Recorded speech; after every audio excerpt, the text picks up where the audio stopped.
Yeah, I've had the unfortunate pattern of getting with multiple people of this tri-type because I hate myself, and I'm trying to do the impossible of getting some kind of juice out of a corpse that has no sexual instinct or ability to emote whatsoever. Yeah, I've had. What's that fetish of fucking dead people? That's me. That's me. Yeah. Yes, I enjoy that.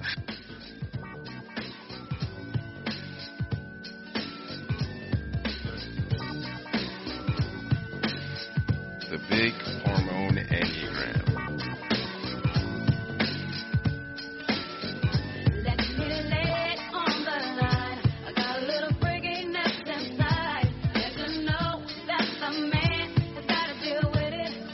Hi, I'm John Lukovich, sexual self-pres for the 5-wing 458 trifix. Hi, I'm David Gray, self-pres sexual 9 with 1 974 trifix. What up? It's Emeka. I'm an 8-wing 7, sexual self-pres with 854 fixes. Hi, I'm Nancy. I am a self-pres social 3, wing 4, with a 369 trifix. If you like our podcast, guys, make sure you go like and subscribe us on the Apple Podcast app. And if you really like us, you should definitely leave us a review. Brian and I were talking this morning about how if Trump had just marketed his own mask that said MAGA on the front, oh my God, we would be basically like New Zealand at this point. We would be COVID free. It would be great. It would be a completely different America at this point. Everything would be fine. I might start promoting a MAGA mask. Do it. I don't think it's copyrighted. Just print one out. Yeah. What was the last one we did? Was it the Chad? Bermuda. Oh, Bermuda. So we got Kylie, Flatlined, and American Psycho next. All right. American Psycho. Welcome back to Big Hormone Enneagram, the only pro-Kanye West 2020 Enneagram podcast. We are continuing our dive into the trifixations, and in the last call, which you should listen to before listening to this one, we go into detail about what that means, and the distinctions we're using, and how the terms that we're using to describe the trifixations are roast term. So we stopped last time with 3, 6, 9, the Bermuda Triangle, and now we're going to 3, 6, 8, the Kyle or the Kylie. Why did we pick the Kyle? Tell us what a Kyle is. Yeah, what is a Kyle, first of all? People that don't know. David is asking for himself. Yeah. Yeah. Does somebody else want to go for this? I don't know anything really about Kyle. I missed that one. All right, so a Kyle is the stereotype of the Kyle is a guy that drinks a lot of Monster Energy drinks and chews tobacco and punches through walls and kind of it's the white guy that doesn't know how to. I would have said Brad. Sort of like a hothead. It's like a hothead who doesn't know how to. He's got very primitive emotions that he uses very aggressively. Yeah. And so he's like the aggressive Chad. Yeah, it's like an aggressive Chad, but people not don't like cool. As much. Yeah. Yeah, he's not cool. Chad. His own reactivity. Yeah, it's not cool. It's not cool. Whereas the Chad has some self-control, the Kyle has very little self-control. So Kyle is the guy that you're afraid is going to roofie your drink at the bar. Oh, yeah. God. Is he the guy with the gun at these rallies, pro-gun rally or something? Yeah, he'd be the guy waving the gun sideways. Shit. And in all of his tactical stuff. Yes. Yeah, well, he's not all just the white guy. He'll draw from kind of like black signifiers, black backwards hat and a big hoodie or something. Oh, yeah. But kind of one of the ideas of the Kyle is that he's or the Kylie is that they're ready to go off when they're pushed. Don't forget, this is Trump's tri-type. This is Trump. Yeah. Oh, is it? Yeah. Oh, well, that makes a lot of sense. Core 8, 3, 6. Yeah. I was going to say that I feel like the douchebag archetype is probably... Douchebag. This is douchebag. Archetype. In the sense that it's got the cockiness, but the 6 adds this sort of needing to prove it, which has that chip on their shoulder. Chip on the shoulder. I feel like a lot of women that are anti-feminists are this tri-type. That's a good one. Well, We're really gonna offend some people. yeah. This seems like Candace But Owens. I've met a lot of. Well, no, okay, yeah, she could be a 3, but Yeah. I was gonna say she's a little too clean cut, but she could be a 3. But 3, yeah. I've just met a lot of like women that are, in Mechanicsville, the country areas of Virginia, that are totally this tri-type. Yeah. Well, so I think my brother and my sister are this tri-type. Wow. Yeah. Lovely. You are And- Kyle adjacent. And Kyle and Kylie. yeah, I'm the oldest of 4. My sister, one of my sisters, and my brother and I all have an 8-fix, and we would fight constantly. And like they would not be described in the way that like we're painting the Kylie archetype. They're not like, I'm ready to go for it, let's throw down. But they are. Both of them are very like my sister's a 3, but she's very reactive for a 3. She's very charismatic and like everybody likes her and whatever. But like if she's comfortable and able to kind of put away the 3, she's social 3. If the social 3 needing to be presentable goes down and she's triggered by something, she can be very confrontational. And there's just like a lot of push with the 2 reactive types plus the 2 assertive types. This is, I think, the most competitive tri-type. I can see that. Like for example, sports are very competitive. Any professional athlete, you have to be really competitive to even be employed. Not much else like to be the top. So you look at like someone like Michael Jordan, who they just had a documentary about him and the Bulls that a lot of people watched, and you just realize how fucking psychopathically competitive that human being is. And not just him, but just like most major great athletes are competitive on a level you can't understand. And so 3-6-8 is really common for a lot of like type 3 athletes that are on top of their game, like Mayweather is another one that's 3-6-8, Michael Jordan. A lot of fighters have that combination of 6, 3, and 8. Or just any 2 of those combinations. Mike Tyson could be that combo. Oh yeah, 6. I agree with that too. Yeah. Like my sister is a 3, my brother's a 6. But what I've seen both of them is that there is like this make a big splash kind of energy, and there's a lot of like they're great people. Like they're not this stereotype. We're roasting people with these archetypes or whatever. Like they're not you wouldn't confuse them with what people normally refer to as a Kyle.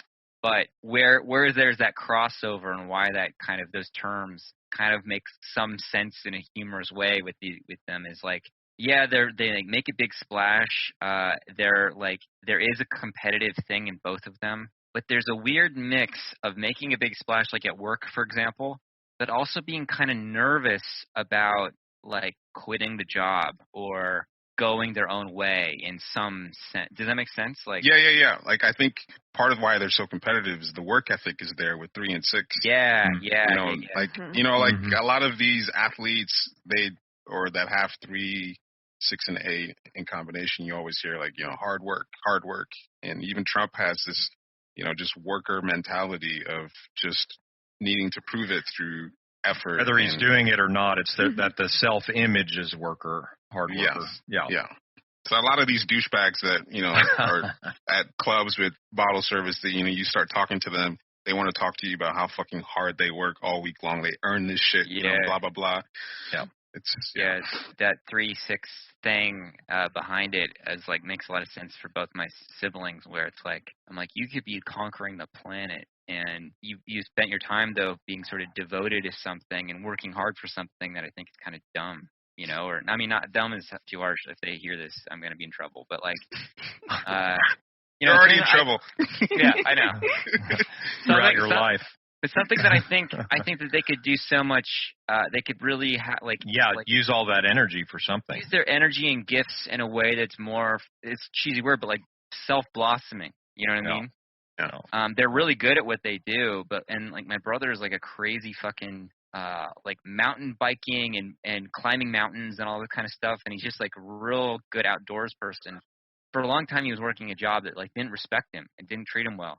And I was like, why don't you just fucking quit? Like, just do something. And he finally did. But, I mean, it's just that, like, weirdness of having this intense energy but at the same time nervous. Mm-hmm. Yeah. And then we used to fist fight all the time, and so like that's kind of Kyle. Like we used to like one time he opened my door, which is like the worst thing you can do. You know, like the 4 of the 5's door that you just open without knocking. Yeah. And I was like, and so I slammed the door closed, but he puts his foot in the way, and I couldn't close the door. And so then I open the door and I push him, and so he punches me in the face and chipped my tooth.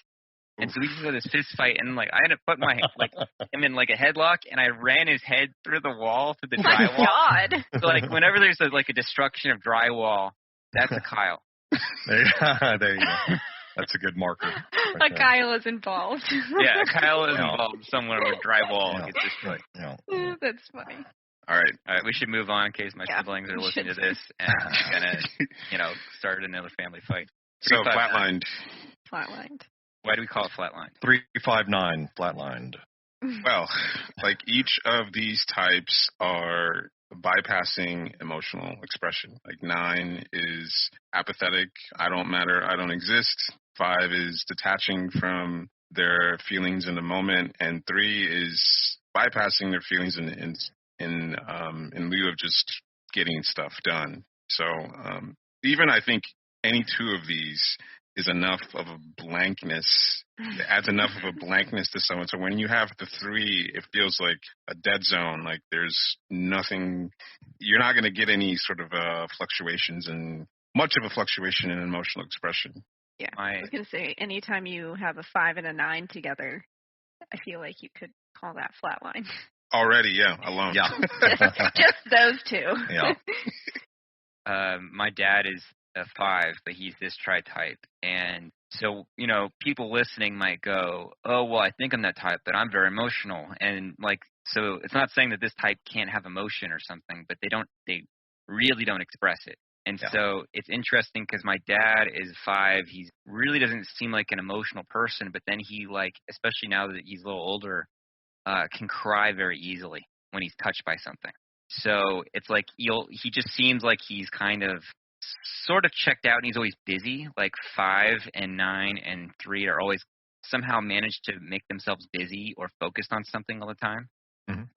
But when he's not, at family stuff, he can get kind of sentimental in a weird way. It's like the 3's heart and 9 heart kind of coming out or something. Yeah, I've had the unfortunate pattern of getting with multiple people of this tri-type because I hate myself, and I'm trying to do the impossible of getting some kind of juice out of a corpse that has no sexual instinct or ability to emote whatsoever. Yeah, I've had. What's that fetish of fucking dead people? That's me. That's me. Yeah. Yes, I enjoy that. But yeah, it's. I think I did a 3 that had this tri-type, and it was interesting because it was a social 3 that had this tri-type, and it was very involved but very distant in terms of several walls that I feel like just it was impossible to get through. And I've had some experience with 9s that have this tri-type, and it's just impossible in terms of penetrating, which is really cool for me. And sexual 8 is all like, hey, you gonna respond to me? Are you responding? Hey, is it affecting you? Is this energy affecting you? Are you in it? It's partly the masochism. I think there's a masochism with sexual instinct and big time. Not getting. I'm addicted to not getting. Not getting. I need people around me to stop me from killing myself with not getting. Right. That's what my friends are there for. Just there you go. You need to stop this problem that you have. Any more to say on that one? I don't know if there were any famous people to cite or anything like that. Oh, yeah, let's not forget David about Lynch? That. No, he's David's tri-type. Oh, right. We think 974, yeah. Oh, Facebook guy. What's his face? Zuckerberg. That's a really good example because actually people call him a robot. Yeah. People call him a robot, yeah. Is he a 5? No, he's a 9. Oh, wow. He's a terrifying Social 9. Oh, God. Yeah. Well, there's a terrifying 9. 3 and 5 is this machine thing going on, right? Yeah. For some cool examples, Brian Eno, who's one of the most interesting or creative producers ever of all time, is a 5 wing 4 that has this tri-type. Sting is, I think, an example of this. A 3. Mm-hmm. Yes. Is 359. Yeah. FKA Twix, for anyone who knows her. Oh, yeah. Mm-hmm. She's another one. But, yeah, those are What's some her main type? She's a 9. I think initially we thought she might be 4, but that was one of the corrections we made a couple years back. All right. We got 358 American Psycho. Who wants to do this one? Before we get into what this one is, I have repeatedly seen people on the internet who think that they are some kind of Machiavellian, dark triad, anime boss villain character. Identify as this one. They're usually not this one, but they're like, all right, I'm like the aggressive, assertive, behind-the-scenes puppet master. That must be 5 and 8 and 3, and a lot of talking up their own badassery by reference. Whenever you see someone doing that, because guess what? The most non-Machiavellian thing you could do is to go online and tell people that you are a Machiavellian. On Facebook. Are you kidding me? Exactly. The devil is never going to tell you that he's the devil. Are you come on? 99% of the people that say they're this are not this because they're coming from 100%. the point of view of, okay, I'm not as useless and, in my own imagination or whatever as 458. So I must be 358. Yeah. Obviously. Yeah. On the list of tri-types, this is the next Chad tri-type, the one that people want. Yeah. Usually guys, usually men. Yeah, usually men, yeah. Yeah, it's always white guys. White guys, yeah. That are a a lot little of Kyles. too short. A lot of Kyles, yeah. A lot of short white guys, chody guys. Yes.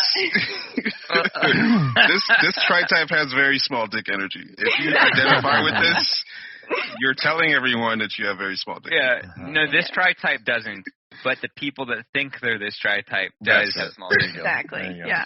So, what would you guys say about why it's called American Psycho? Well, it's got that 8 energy that's kind of can get a lot done, but it has the 5 withdrawnness and the 3 mask. So it can smile to your face and then slit your throat and then hide your body because it's done enough research to know where your body can be hidden.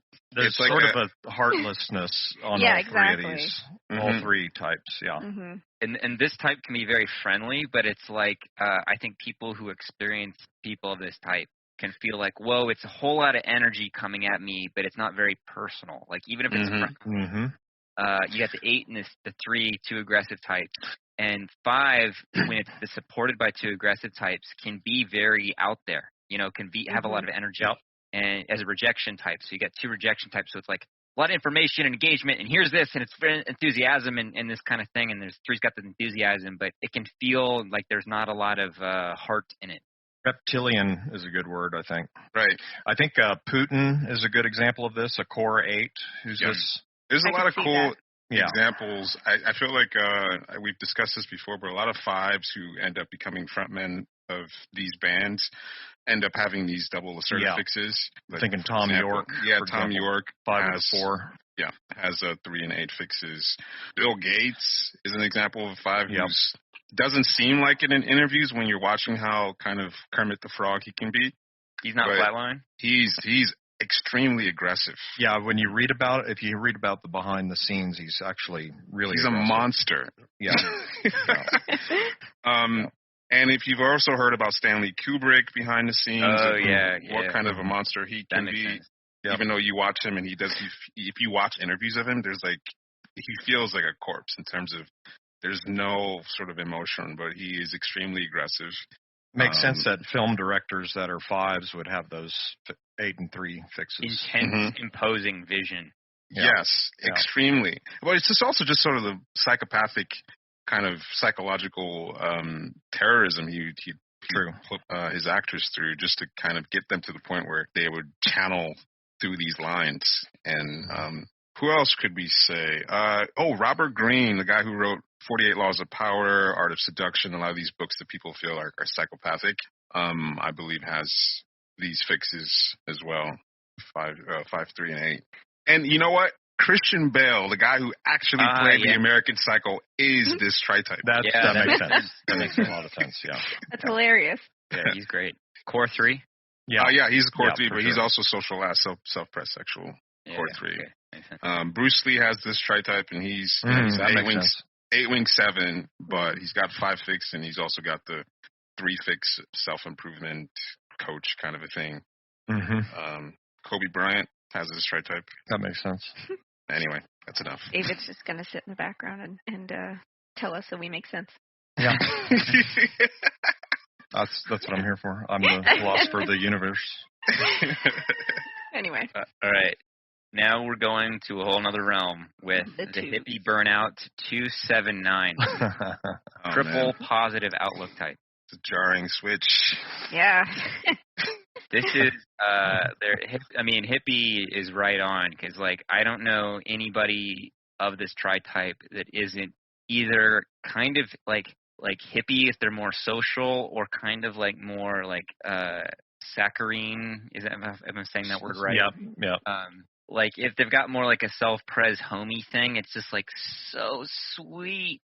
Yeah, there's just this hippie, loosey kind of like things are going to work out sort of attitude. And I had a yoga teacher that was this, and it's just so alien to like how I think that it was sort of great to watch her. She was a core 9 and just had this. You know what? Like a yoga teacher would be an alternate name for this. Yeah, that's true. Yeah. No, she was in her fucking element. She was like, "All right, I want you to hold your hands to your heart and smile." You know, this kind of stuff. And it was like so bad that I loved it. You know. I have a ex-friend that is this tri-type. I think she was 7. Why X? Is it because of the tri-type? Well, possibly. I don't. We had just had a falling out, but yeah, it was. She was so like love the world and La La Land. It was a little rough. The first thing she posted about the Black Lives Matter movement is, why can't we all just get along? Oh my God! Yeah, that sounds. Wow. These types can just be so naive, but like there's a certain aggression to their naivete. Yeah. It's like you have to be naive with me. Yeah, like and because like 2 is very imposing without looking like it's imposing, and so is 7. And 7's very get what I want, and then 9 is going to kind of dissociate to hold its own boundary. And so this type can seem like really harmless and sweet, but they can be kind of like really like reinforcing the positivity, and there's no reactive type in it. So it's like it can feel inauthentic. So I've seen people of this type be typed as a 3. But it's people not understanding like how 3 image issues come up versus other types, because you know it's like there's no getting around their positivity defenses. I feel like the New Age movement is this tri-type. Yeah. And like negativity is like the worst thing you can do. And like has lower vibrations that literally kill you. Right. Yeah. I feel like, you know, the inner work, the overlay, as we've discussed before, the overlay of inner work and self-help communities and online especially, is this expectation that everything is moving to a place of greater positivity and growth, and that we're all supposed to like, you know, be positive and not say anything negative, or it's not health. This isn't healthy. Our energy is in stark contrast to this hippie burnout stuff, and which is what you find a lot online with Enneagram groups and so forth. Well, and one of the things that's really like they have a lot of dismissive techniques to not deal with things, and so like if you're negative, like, or you go through a negative experience, instead of just being with the negative, it'll be like, you had to have that to learn something, you know, like, which I think can be really toxic. And everything happens for a reason. I hate that saying, by the way. That's the worst saying. And I've seen a lot of people of this tri-type, because they'll lack the competency types and they'll lack the reactive types. And, you know, they got 9 and 2 and 7, which can all get really buoyant kind of in the clouds. It's like they'll get into that new age shit where it's like, we're actually Pleiadians or from the Pleiades, you know, like transmissions from higher beings to other things. And, you know, my Merkaba is taking me back to our home planet, or, you know, whatever. So that's the danger of this tri-type, is that you take positivity to a point where it's almost like harmful. Deadly. Yeah. All right, what do we got next? Just one celebrity example for 279 that I think people might like is Jeff Goldblum. Oh, yeah, makes sense. Yeah. There's some not allegations, but if you've ever watched any interviews of him, he's kind of like weird, creepy, but it's just covered in so much positive goo that this is someone who knows that they get away with it all the time, like they would just feel you up and you might feel like it was supposed to happen. There's a bunch of clips of him on Conan O'Brien, and he's straight, but he's creeping on Conan. Yeah, and it's really funny because Conan's a 6, and so just all of his reactions and stuff to Jeff being super sensual and touchy feely. David, you type Goldblum is a core 9, right? Yeah. Yeah. I came away feeling like he was a core 2 from those clips because he has no self-censorship around invading Conan's space. He reminds me a lot of some 2s I know, like some social 2s.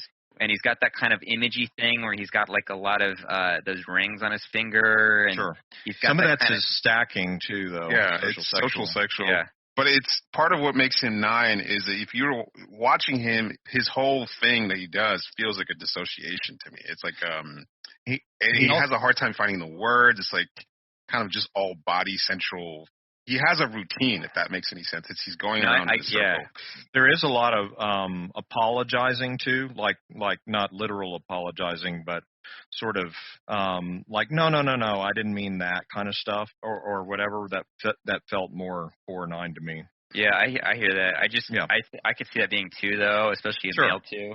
Like it was just that touchy feely, sweetness kind, that kind of. That's what hit me really strong in this clip. Anyway, next.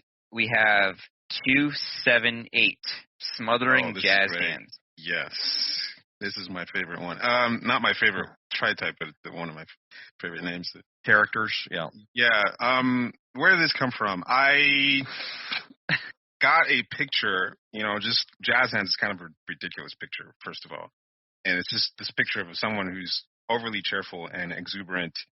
And, you picture like 7'2", like like the hands, and then the next thing I see is this person is choking you to death at the hospital, because those two things together is what I think my mother has. This tri-type is this person who is so exuberant and forceful and wants to help you, but ends up probably unintentionally hurting you, or if they do hurt you or mess things up, they can't really own the impact of what they're doing because of their exuberance and good intentions.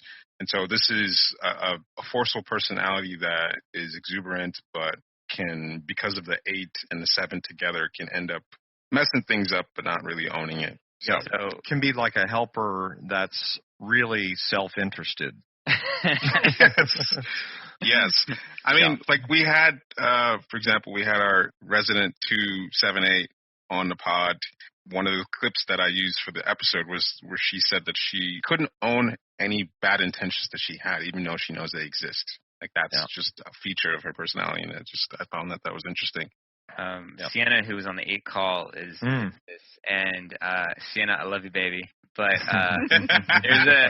so I know her from high school, and there was a time when she was visiting, and she's just lots of energy, and it's the 7, the 8, and the 2 all can have this sort of invading your space deal, but it's like they're so positive and charming that it's like they kind of get away with it a lot. And so I used to be even more withdrawn and drained by people than I am now. And like I remember we spent like a day together, and I was at Colleen, who was on the 7 call, Colleen's house with Sienna, and I was at this point where I was like literally shutting down. I was so overwhelmed and overstimulated with people, and I remember like I had something like my head down, or I was sitting in a chair, but my head was like down, like I'm looking totally at my lap because I'm just falling apart energetically. And Sienna goes, "John, what's wrong?" And she sticks her head like between my head and my lap so that she could like like looking up like and one of the original names that like I was playing with this was something about I can't remember, something about salivating or something. And and like Sienna has this like one of her jokes that she salivates a lot. And there's just this sort of this like the world's like sort of juicy, and I'm interested in exploring it and trying it and tasting it, and there's just this abundance of energy in all 3 of those types. Mm-hmm. Yeah, for people, just getting into people's stuff, into people's grill. Yeah, those are spark plugs in each center. All 3 of those. Yeah. Some celebrities that might be this tight. Let me see what I got. think Frank Sinatra and Bono are 8s. Bono, tri-type. yeah, Bono, that makes sense. Bono's a big love-talking 8. Yes. You know? Mm-hmm. What we got next? Stockholm Syndrome 269. My favorite, or one of my favorites. Oh, you'd love Brian then. Every useless beast needs Stockholm Syndrome. Stockholm Syndrome was named by someone of this tri-type. So it is, Yes. you know, a certain tiny savage. Savage named this, christened this. And what would you all say about why they're called Stockholm Syndrome? Well, I guess everyone knows the basic definition of Stockholm Syndrome is you befriend your captor, and so there's a quality there's a quality about this tri-type. It's sort of designed around, what would you call it? I don't know. Taking abuse. Taking abuse, service. Yes. You know, like you're not. I don't know. You're anti-self-interest, right? So it's the perfect anti-self-interest type, which is the perfect captive, right? Oh yeah, all 3 are pretty anti-self-interest. I didn't realize that. That's right. It's a perfect slave. And yeah. so people who are Stockholm Syndrome can get caught up in kind of maintaining relationships and dynamics that may not necessarily be good for them, but there is this feeling of I need to both put aside my personal feelings and do what's right or what's good. They got 2 superego types with 6 and 2, and then they've got 9, which, you know, that in itself has like kind of super ego-y things to it, where there's this sense of I need to sort of suppress or tone down my external emotional reactions and things like that. And, you know, the dissociation of 9 plus the double attachment of 6 and 9 just makes for somebody that was like, gets very enmeshed in other people. Yeah. The other idea I have around this tri-type is empath, right? Yeah. And then you take it to Stockholm Syndrome, it's like so empathic that even with their captor, they're empathic, right? Oh, yeah. So they start to get on the side of the, anyway. Each of these types are the most self-sacrificial in each center. Yes. So whenever you have 9 and 2 in a tri-type, or trifix, that's enough self-sacrificial stuff right there for someone to, you know, compromise themselves. And when you put 2, 6, and 9 together, it's like David said, befriending your enemy. And I've seen that pattern happen multiple times. Like, this person fucked up your life, and now you're like laying out the carpet for them to return. You know, like that kind of a thing. So, I call it on my website. I call them the sacrificial lamb. There you go. Yeah, big lamb energy. Yeah. So some of us more selfish, sadistic, and predatory tri-types need our Stockholm syndromes to balance this out. Yeah, definitely. Balance this out is a nice Soft, way of fluffy putting it. Syndrome is just such a good name for this tri-type. It's so. We need punching bags in the world. It sounds like we're being a little callous with this type, but I just love the self-own that you know Cassandra made for this. I just love it. Yeah. Anything else about this, or any famous people or whatever? From a celebrity impression that people might have who've seen this guy in several movies, as a character actor, William H. Macy. Oh, yeah. He plays, he's a 6 in a lot of movies, and I believe he has this has a very self-sacrificial, pathetic vibe. Just looking at his face, you don't even have to hear any words. Yeah. William H. Macy, he's the guy from Shameless. Shameless, yeah. Yeah, just his face feels that way. It does, yeah. That character in Fargo was probably that same. Exactly. Is why everybody resonated with him on that one. Oh, I bet the fucking Midwest is full of Stockholm Syndrome. Tons. Yeah. And Bermuda. This is Bermuda and Stockholm Syndrome. I think a lot of military people are this, and so it's like literally leading the lambs into slaughter. Yeah. Oh, that's rough. Yeah, oof. It's a big oof. Jeez. Just gonna say, I love my little captor and slave. Your boy is Stockholm. Oh yeah, that's right. Yep. How is the Bermuda and Stockholm? How is that? What's that dynamic? We have a lot of. Well, what do you want? Well, is that what you want? What do you want? What do you want for dinner? Okay, that's fine. We have a lot of that. Do you There's a lot him? going on. Not as much as I could, but we're only 2 years in, so. Can you please amp up the torment? No thanks. You have a Stockholm syndrome. You gotta work his, it. his job is where the torment comes from. Yeah. So once he quits that, then I'll torment him. It'll be great. Good. All right. You have a duty. All right. We got our favorite one coming up next. Next up, we got 2, 6, 8, and we call this "I Want Her to Fly." You got 8 and 6, which are 2 reactive types. You have 8 and 2, which are 2 rejection types, and then 2 and 6, which are 2 superego types. And so this type has a big impact, but they consistently have a hard time seeing their impact because there's a lot of superego that interferes with a lot of that expansive 8-ness. And so a lot of their 8-ness gets translated through a more superego filter like justice or causes or something. There's a sort of a way that 8 energy has to be rendered acceptable in some way, and often relational, because that 2 and 6 really both have a strong relational component. And so but we call it "I Want Her to Fly" because they have a lot of power, but there's this self-image of not being as powerful as they are, or being on the side of good only. Yes. A lot of, that 8 energy just getting filtered through a lot of superego stuff, whereas a lot of times 8 is associated with being super individualistic and kind of selfish. Yeah. That expansiveness, it's filtered through a superego point of view. Yeah, my sister has this tri-type, and she initially had a hard time identifying with an 8, even though she's an 8-wing 9, and just 8 descriptions generally are painted not good. And she has a self-image of herself as having good intentions, that she got into healthcare. When we were younger, I thought we were similar. I mean, because we're both 8s, but the older we got, the more it was pretty clear that we're pretty different because of the direction that she kind of went and what motivated her. And she wants to be involved in making people's lives better. She gets a lot of fulfillment in working in something that can do that, and I don't. So that's a huge difference. That's a huge difference between her and I.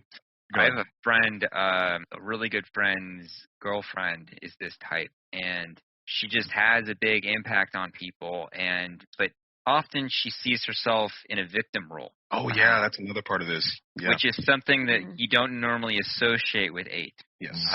So, like, on that side, it's like she's willing to and goes to a victim place fairly quickly for what that counters the 8 energy. And I couldn't tell if she was a 6 or an 8 for a long time. But I lean now towards 8. But on the other side, like this type, I could see them being really good coaches and supports for other people because they've got that engine behind these 2 service-oriented types. A good example of that is, I think, Dr. Phil is a 2. Oh, yeah. This type, yeah. 2, 8, with a secondary 8 fix, 8 and 6. Yeah. It's kind of, one way to say it also is it's like triple parent, right? Those are parenting types. 2 is mother, 8's father, and 6 is like authority, yada, yada. Yeah. I can't recall if we typed Bill Cosby's this tri-type or not, just to really piss off anyone who's... That sounds likely. Yeah. I was going to say 2 kind of pretty creepy men right there. Yeah. Dr. Phil and Bill Cosby. I feel like Dr. Phil probably kisses kids on the lips. Yeah, 2 energy on men is not something I'm comfortable with. It's really bizarre. Yeah. But it's just a dichotomy of that sort of feminine energy, because 2 energy is feminine regardless of the gender.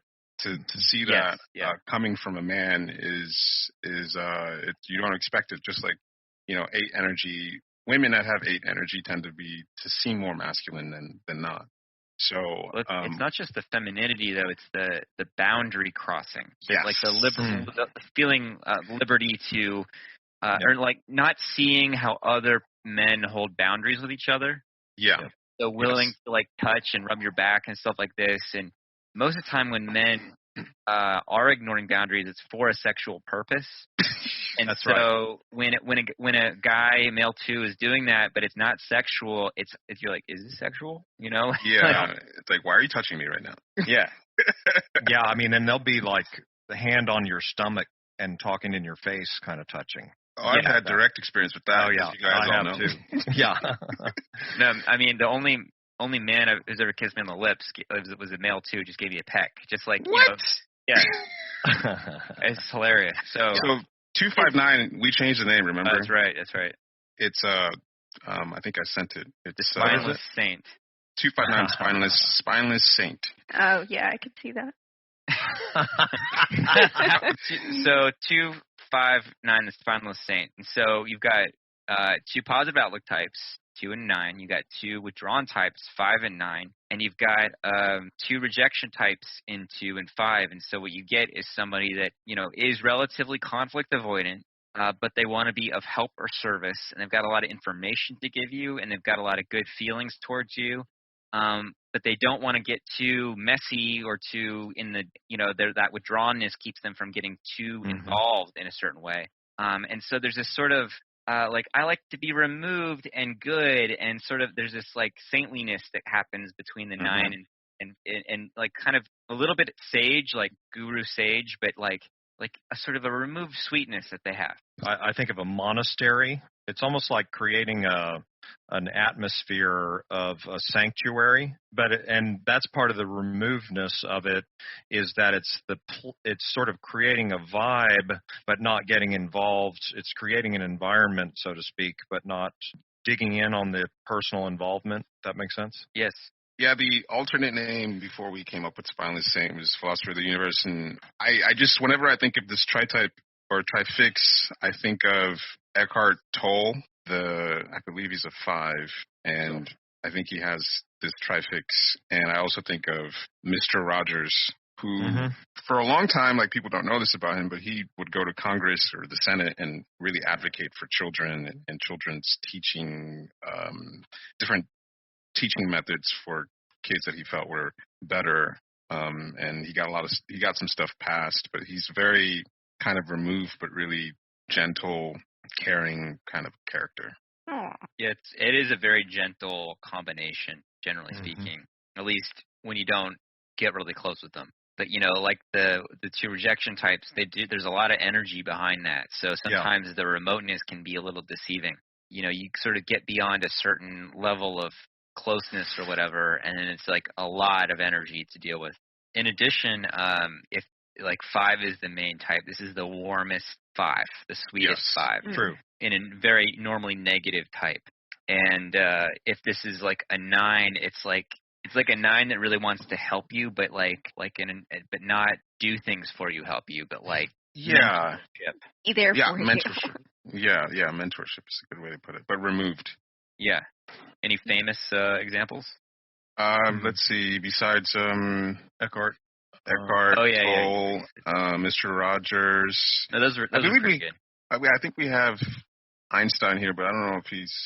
I think he's either this or 953. Yeah. Jane Goodall. Anybody know her? Oh yeah. Oh yeah. That's a good one, example. actually. Yeah. That's really good. I mean, that really is the sanctuary vibe right there. All right, next. All right. So for this call, we have 258. We call it Cult Classic with an emphasis on cult. This, I think, was the hardest for us to come up with a name for. Yeah. Well, why do we call it Cult Classic? Anybody want to go for this? Yeah, I wasn't in on this. Yeah, I'm actually interested to hear this description because I don't know. So I think it had something to do. Go ahead, John. I think maybe you remember. What I recall is that you got all 3 rejection types.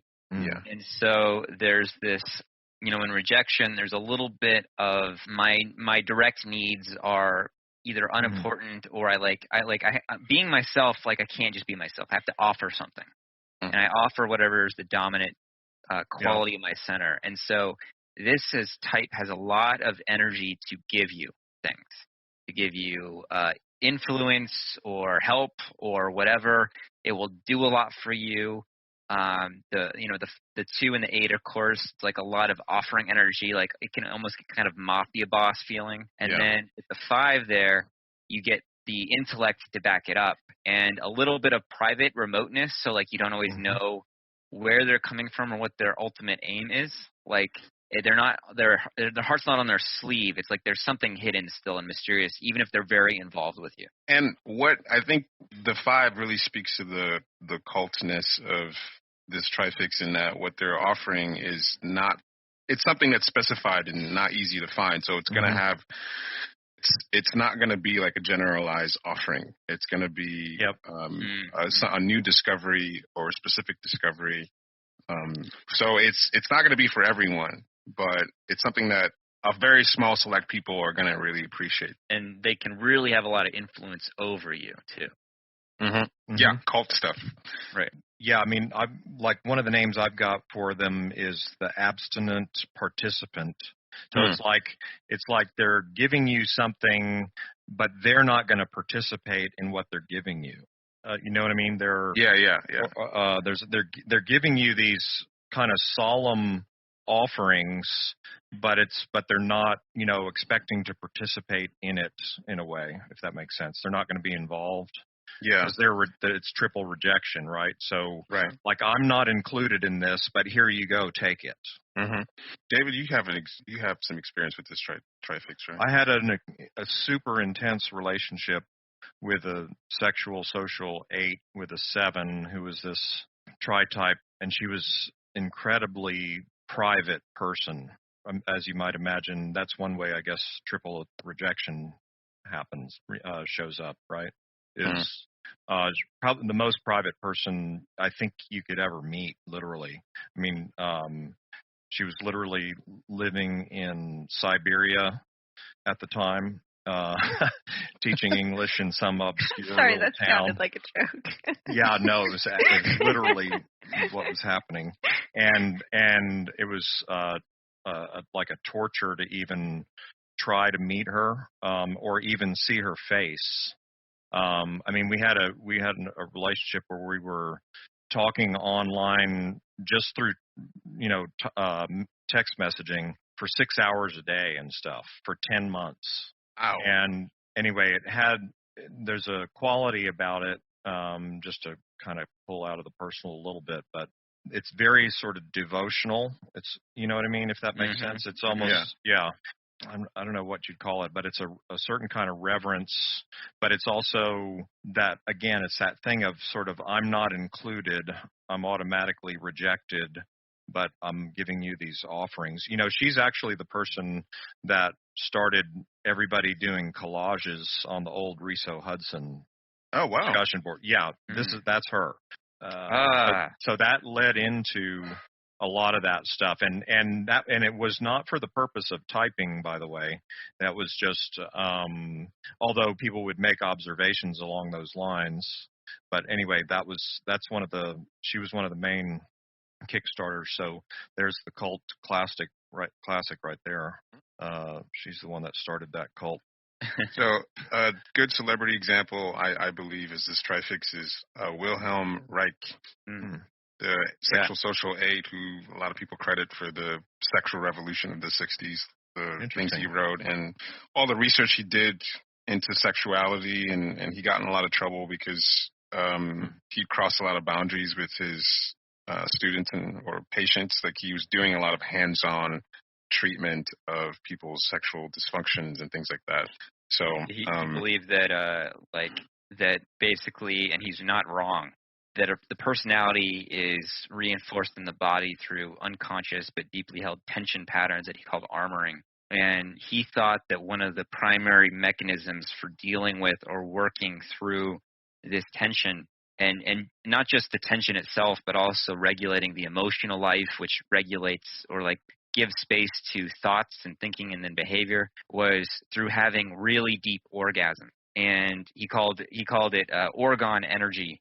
And he believed that modern people, because of their whole way their nervous system works and our ignorance around our bodies and our weird sexual habits, had deeply repressed or minimal orgasm. And so he just like made everybody insane at the time in like the 1950s, because he was like, yeah, women should fuck and they should come. You know? And so like women would come over to his clinic or whatever the fuck, and he would have devices and things to give women really deep orgasms. So it's like you can get in trouble. I mean, this guy did not give a fuck. He was just doing this shit and crossing those boundaries with his patients. And he eventually was imprisoned for the organ devices that he created. You know, I fucking care. You know, I wonder if Freud might have been this as a core 5 with 8 and 2, possibly. Mm-hmm. That's very possible. Yeah. Yeah, similar kind of thing, right? Where everything's about sex. Yeah. Yeah. And it's sort of like the two thing of wanting to, like, reading up about William Reich. I just was struck by how much he wanted to be involved in the betterment of people's function, and I felt very 2-ish for me from an 8 perspective of like hands-on. I want you to come in, and I'm going to help you achieve this deep orgasm that's going to actually unlock something for you psychologically. And Freud probably is along those same lines for me. Come in and come. Come in and come. And I think Freud was sexual blind, and, you know, just an interesting outlet for his blind spot. It's so, because it's like, it's very there, but it's also very remote in a certain way. Yeah. Integrating sex. And like a lot of people that criticize or make jokes about Freud, like, you know, Freud has a lot of problems, but like, you know, he was like real fucking pioneer in I mean, the whole sense of the realm of the unconscious. Like, people didn't think about that shit. And that is so, like, just that we're run by drives. And, you know, the reason he chose sex, you know, in theory at least, is like, because, you know, your thoughts can get you sexually excited. So it was a link between body and mind. But anyway, just like a really interesting example of Freud just as a person and character and personality. And 5 with 2 and 8 are boundary crossers, right? Yes. Right. You got the remote 5, but with those fixes, it's interesting. Yeah, they're gonna cross your boundaries with some weird shit. That's what they're gonna do. Yeah. I know you guys don't like The Office, but I feel like there's a character on The Office that was this type. We don't talk about The Office or Harry Potter. Sorry. In case you ever want to know, it's Robert California. He was the CEO for a while in The Office, and it was. I think he's totally this type, or portrayed as this type. Is that the guy with the kind of bug eyes? They all kind of have bug eyes. I have no idea. Yeah. Our listeners who are big fans of The Office will I'm sure, know exactly what you're talking yes. about. Our listeners who are big fans of The Office should stop listening to this. Don't Why are you John? And turn off Harry Potter. Yeah. One of our listeners is a huge Harry Potter fan. So I just want to say. One. They're not going to be fans for long. She listened to one of the podcasts, and she hung out with me the next day. She was like, "What the heck? They don't like Harry Potter?" I was like, "Look, it's not me. It's just." I live for that, baby. I live for the reaction. Cool, yeah. All right, so next time, we've got like 9 more, something. Yeah. And we should get this all done. All with the ones. All with the 1 fixes. If I back it up, it's fast enough. When I throw it back, it's fast enough. If I speed it up, think you handle that. You ain't ready for this work now. Watch me throw it back, throw it back, throw it back, throw it back, throw it back.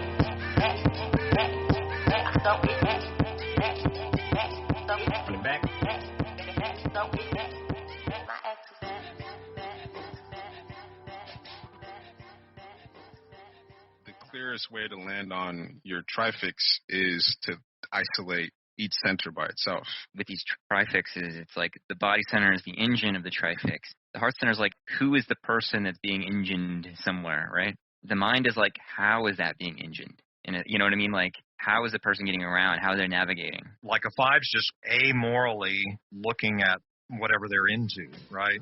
They're not. Right. It's not about, you know, which side am I going to be on at the end of this, and is it going to be the good people?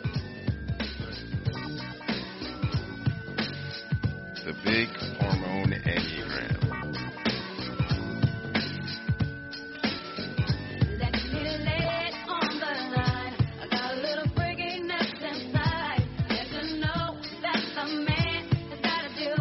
Hi, I'm John Lukovich, sexual self-pres, 4-5 wing, 458 trifix. Hi, I'm David Gray, self-pres sexual 9-1, 974 trifix. What up? It's Emeka. I'm an 8 wing 7, sexual self-pres with 854 fixes. Hi, I'm Nancy. I am a self-pres social 3, wing 4, with a 369 trifix. If you like our podcast, guys, make sure you go like and subscribe us on the Apple Podcast app. And if you really like us, you should definitely leave us a review. Welcome to Big Hormone Enneagram. Today, Nancy has passed, so rest in peace, Nancy. Rest in peace, Nancy. Nancy. She'll be back. I hope you die in hell. Die in hell, Nancy. Burn in hell. You will not be missed. I saw her Instagram. I'm just providing the 9 input. Yeah. Piece. I saw her Instagram and she's like on a boat somewhere, like drinking and having fun. I want to hear an intro from David. What are we doing today? That's a great start. Yeah. So what are we doing? We're talking tri-type basics, right? Trifix basics. We roasted all the trifixes.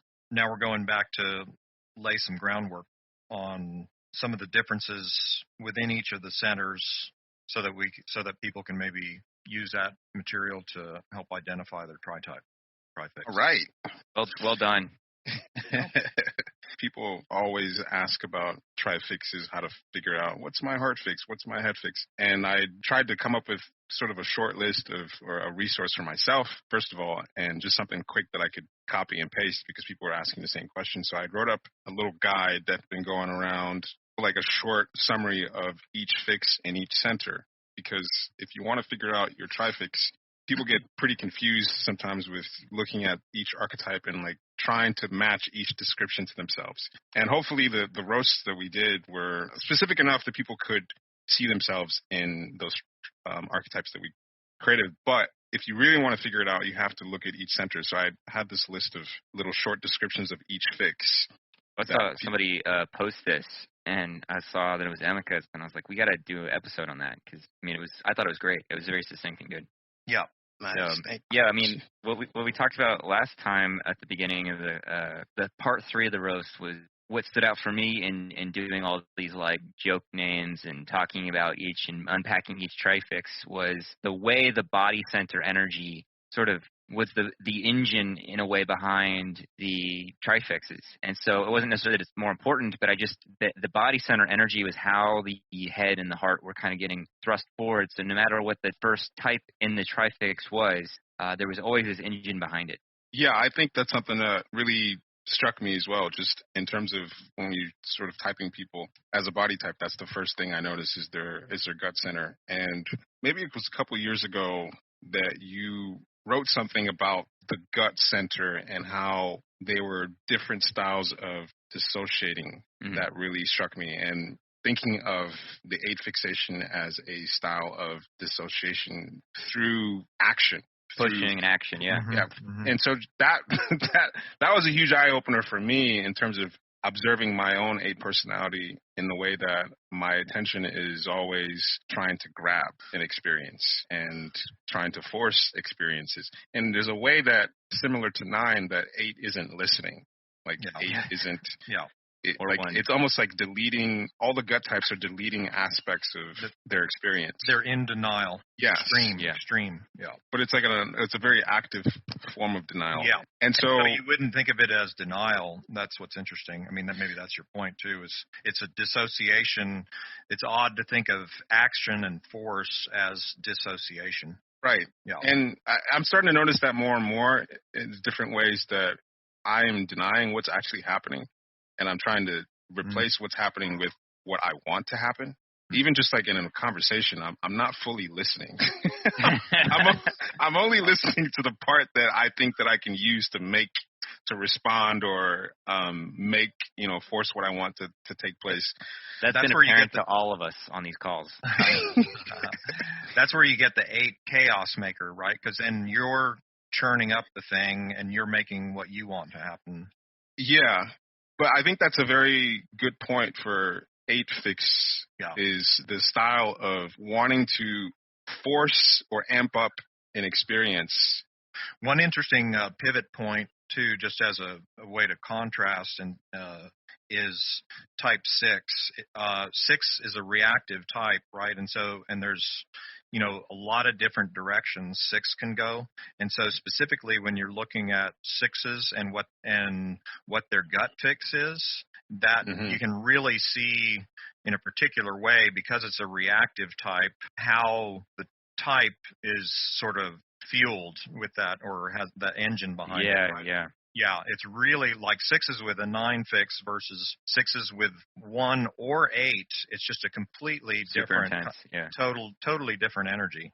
I'll also add, though, that I think part of what is useful about this call and pinpointing some of this is that you start to see, the operation of the centers and what the centers are doing. Like, what we just said about the body types with all these different forms of dissociation. So, like, the body center is how we hold and maintain ego boundaries and separate ourselves from our environment and protect ourselves. But, yeah, it's like when we're not really here, we're not present, we're dissociating. And so it's different styles of dissociation. So a lot of times I think people will look at their body fix, for example, through the lens of, well, am I big and tough, or am I sweet and gentle, or am I uptight? And you're not going to figure it out that way. If you start to see how you, understand your mechanism of dissociation, I think that's a lot more rich, because, I'm a core 4, and I think my body center fix is pretty apparent. But as a 4, I'm also super withdrawn. So, I could tell, I knew immediately what my body fix was, but I don't consider myself a particularly, powerful person, because I'm stuck in my cave and, hate sunlight and all this kind of stuff. But I can see how I push things. I have a big fat mouth. I kind of like when Emma, were you speaking to with your sister, I'll just kind of pin somebody to the wall in a certain way, try to pin them or get them on something in that kind of push way. Yep. If I get impatient, I just try to push something in a certain direction, even if I think it's going to be a mess. You know what I'm saying?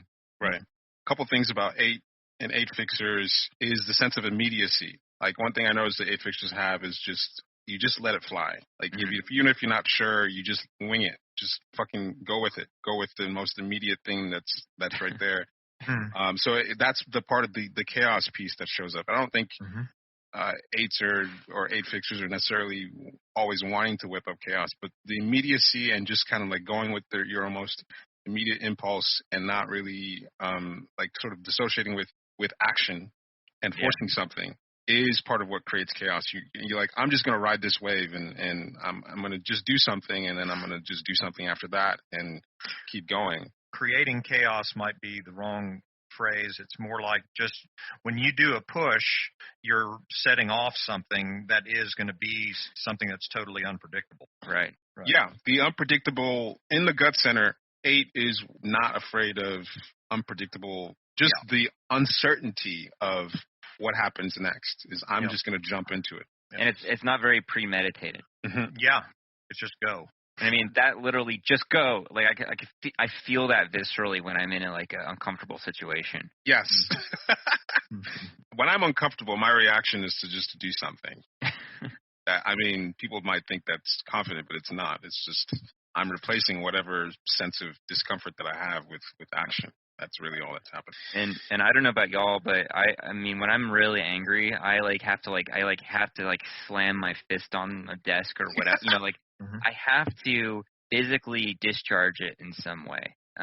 When I'm really, really, really angry, when I'm at my peak anger, it becomes it is action taking, and it's the action, the space between impulse and action gets shorter and shorter and shorter until it's I can hardly control it, where it just I have to fucking throw my phone on the ground or something like that, Yeah, a lot of times with these online conflicts or whatever, I try to avoid them because I know that I'm going to be really angry. But I don't know what I'm going to say or what I'm going to do once the conflict starts. But once you're in the middle of it, that whole 8 thing takes over, and the gap between what I'm doing and what I'm thinking I should do there's no gap. I'm just fucking doing things. But somehow it's working, and I'm fucking kicking this person's ass or whatever. But it's not something that's premeditated. I'm just angry and just acting based on my immediate impulses, which is just taking it out on somebody. So It's an immediacy. I was at a party that was on 4th of July. There was like this crazy, bizarre, fucking weird party on my roof that just happened. And I mean, like, watching people have sex, kind of like weirdness on the roof. Brooklyn. But you know, the Corona vibes are heavy and it's weird, and like I'm sitting down next to Ilaria on something, and this guy comes over and he starts like touching Ilaria.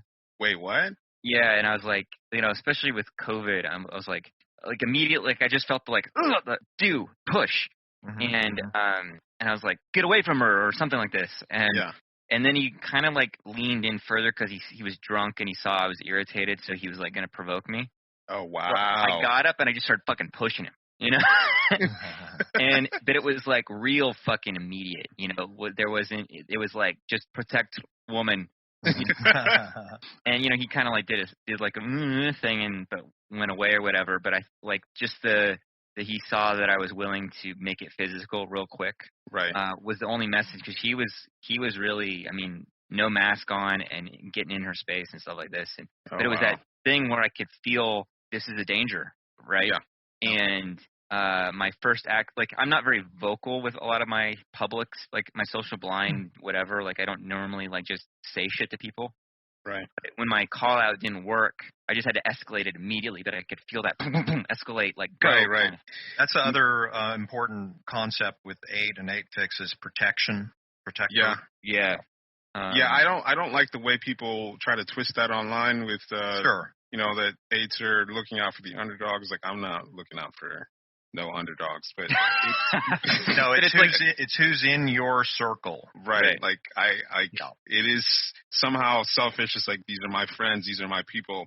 Yeah. Like, if you think that you can fuck with anyone within my life, like, you cannot cross this line, basically. Like. No, I mean, I've sensed that from you, Emeka, and I love that. Like, it's like, oh, Emeka's really got my back. Yeah. And it's also, I think 8 is also the sense of this is someone who has the capacity to escalate things 0 to 1,000 when it's necessary. It's going to be an immediate escalation. And so people on some level can sense that I'm willing to escalate this as far as it fucking takes. Like I'm going to escalate. If you cross this line, I'm going to escalate as far as fucking possible. And and they back. You know, that's why they back off. They don't. Do you want to have to deal with that? It's not necessarily that I'm going to kick your ass, but do you want to deal with the escalation that you know is going to happen? Right. It reminds me of this could feed the idealizations of 8, but it's animal, right? It's a male animal that just reflexively goes into protection of, you know, his immediate territory and circle of, you know, tribe or whatever. It's just and it's got that immediate physicality of ready to fight and pull out the horns. Yep.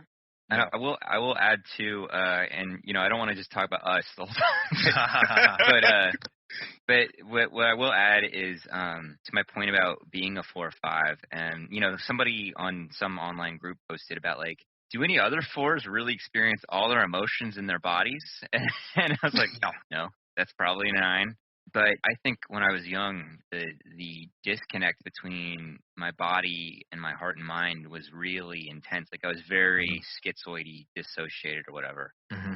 And breath work and stuff has helped, but it's like it used to be like I would hardly be in touch with the signals and sensations of the body. And even like the whole sense of feeling would be in the heart center almost entirely without almost any body awareness of the physiological emotional responses. And so breath work and sensation work and all this kind of stuff has just helped me so much to actually sense and experience those things happening. So when I was younger, there were I've always had this sort of aggressive confrontational quality despite being as withdrawn as I am, but like the spurring into physical action was not always as there.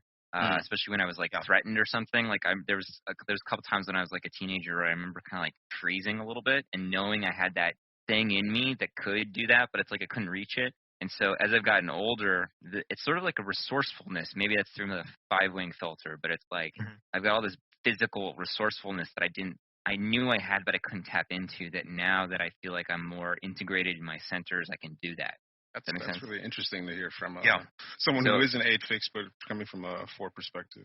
Yeah, I mean, like, I've always had this, like, I mean, the way I speak, and I'm like, oh, fuck this, and like kind of confrontational and pushing and trying to be provocative. But there were times when it was like real pressure, right? Like there was a real threat or something. Right. And I could feel like, I think to other people's eyes, I was probably pretty damn able to get physical quickly, but I could feel myself that I couldn't do it that fluidly. Even as an 8, I mean, there's always the sense that, man, you're being a bitch right now. There's always this kind of inner message that you're not going to be up to the you have to amp up more. Like that's sort of like you're not amped up enough. Like you're not actually like that. I wrestled in high school, and I was a scrawny little teenage kid that tried out for the wrestling team, and you've got like these seniors that are super strong and super fast, just kicking your ass, and it's just like this sense of I'm not up to this, and I'm afraid of getting my ass kicked, and just contending with that fear. And of course, you're just like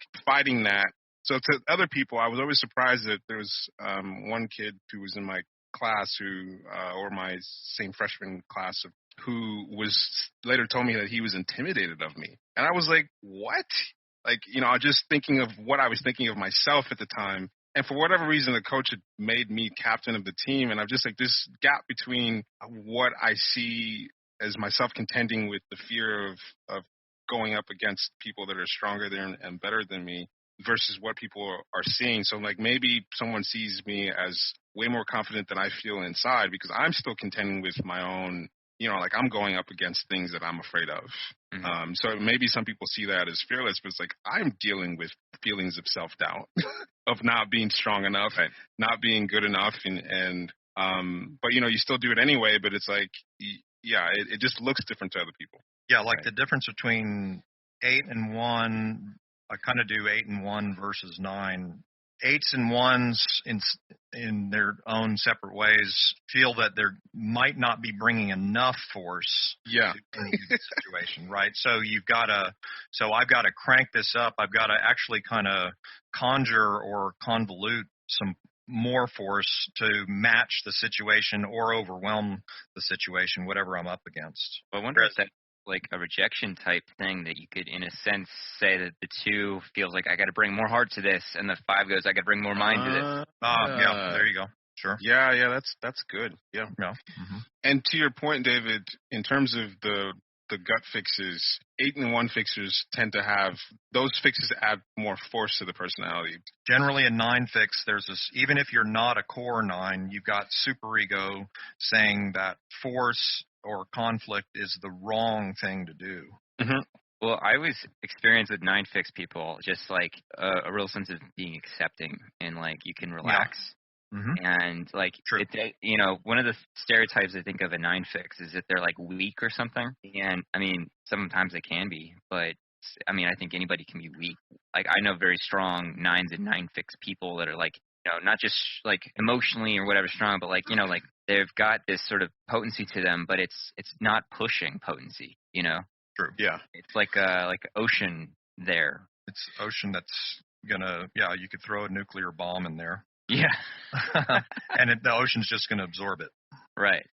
Yeah. It's very encompassing. And so like they might be, I don't know, like a lot of 9 fix 7s are still like really intense people, Right. That was a point I wanted to make, that you can see these fixes when, for example, an assertive type has a 9 fix, for example. So we're like a 7 wing 8, which is a fucking really loud blowtorch of a personality, has a 9 fix. And you can really zero in on what does a 9 fix add to a personality. And so you get a lot of this wide acceptance. Like, okay, you have on one hand a personality like a 7 wing 8 who can be really obnoxious. But then you have the 9 fix, which can be really accepting and kind of fuzzy and vague around that kind of acceptance. It's like, so those two things combined, this is someone who, while they're obnoxious, is going to be wanting to see the good in people or see both sides. That kind of vague fuzziness around boundaries shows up. So a good point to make about that people should know about figuring out their fixes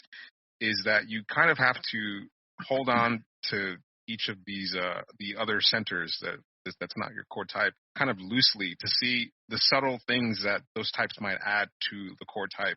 It's not going to change. A 7-wing 8 is always going to be a 7-wing 8, but it's looking at the way a 7-wing 8 is managing the needs of their gut fix. And like, so is it going to be like a fuzzy, vague inner confusion that shows up in like how do they manage those kind of boundaries? Are they going to be more accepting of people? It gives you that sense of, I mean, it's almost so subtle that it's hard at all to bring any language to, but it's like a 7-wing 8 with a 9 fix, right? It's like you're getting really subtle distinctions about the way centers are being used. So, you know, as we keep going back to like body centers, ego boundaries, and how those are maintained. So the 7 part, the mental center part that wants to go get the juicy object or whatever, is very powerful, you know, overpowering. It can be insensitive, it can be boom. But then in terms of how they kind of maintain a sense of self, like part of the ego boundary thing is like what you allow in to be affecting you. Separation. How are they managing those kind of stuff? Exactly. And so like, you know, as a 8 fixers, like our sense of separation is like, haha, we're being separate now. You know, like it's like separate. We've always been separate. Yeah, a 1 fixer is like, you know, it's like, well, that's not right, so it's separate. And then a 9 fixer is like, maybe. Yeah. So you can get like a 3 or a 7 that are like very powerful 3s and 7s, and at the same time they get a 9 fix. And so when they're going for the goal or they're going for the object through the lens of their dominant center, when it comes to accessing their 9 fix, it's like their sense of self, in a way, it's more allowing. Yes. Yeah.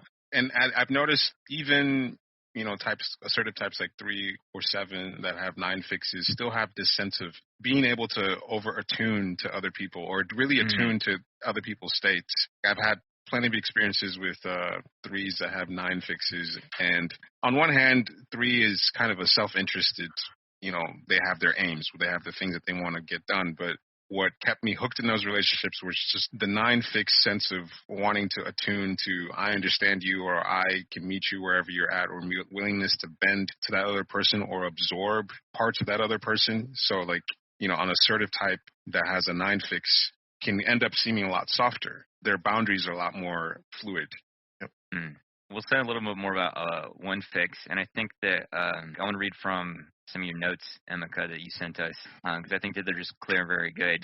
So you wrote, in the body center, your fixation is how you're maintaining ego boundaries. It's how you're creating psychological boundaries and distance internally and externally, and that's really important that it's both. You know, ego boundaries, again, it's not just you're separate from your environment, but it's like parts of yourself that you want to be separate from too. So like when we talk, it's dissociation. So like 8s will dissociate from their own vulnerability, right? And 1s are most famous in terms of putting inner boundaries against themselves, because things against themselves or that they don't want to contaminate them or make them feel like they're wrong or bad or corrupt. So 8 is what Emeka wrote. Forcefulness and impact, pushing and expanding out, amping up the expense of softer and smaller inner parts. 9, fuzzy and unclear, inner confusion from dispersed and cluttered needs and wants. That's a really good line right there. Diffuse, absorbing of outside influence. And 1, rigidity and self-control, high standards of purity maintained by self-restriction, moralistic criticisms, and judgments. Those are great. And, you know, I think we spent the least amount of time with 1, but and 1 fixes are pretty rare, I think.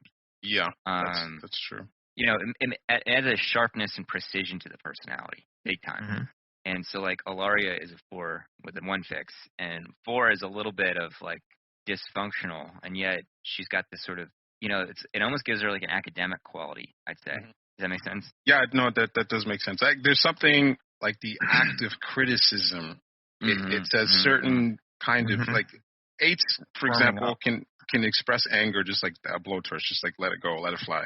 And 1s can channel that anger, or they're pushed into like a sharp point of criticism. And it's not even necessarily like criticizing. Like it can be like I said, the academic thing. It's like, you know, like you talk about academic criticism. It's like this sustained pick thing. Yes, yeah.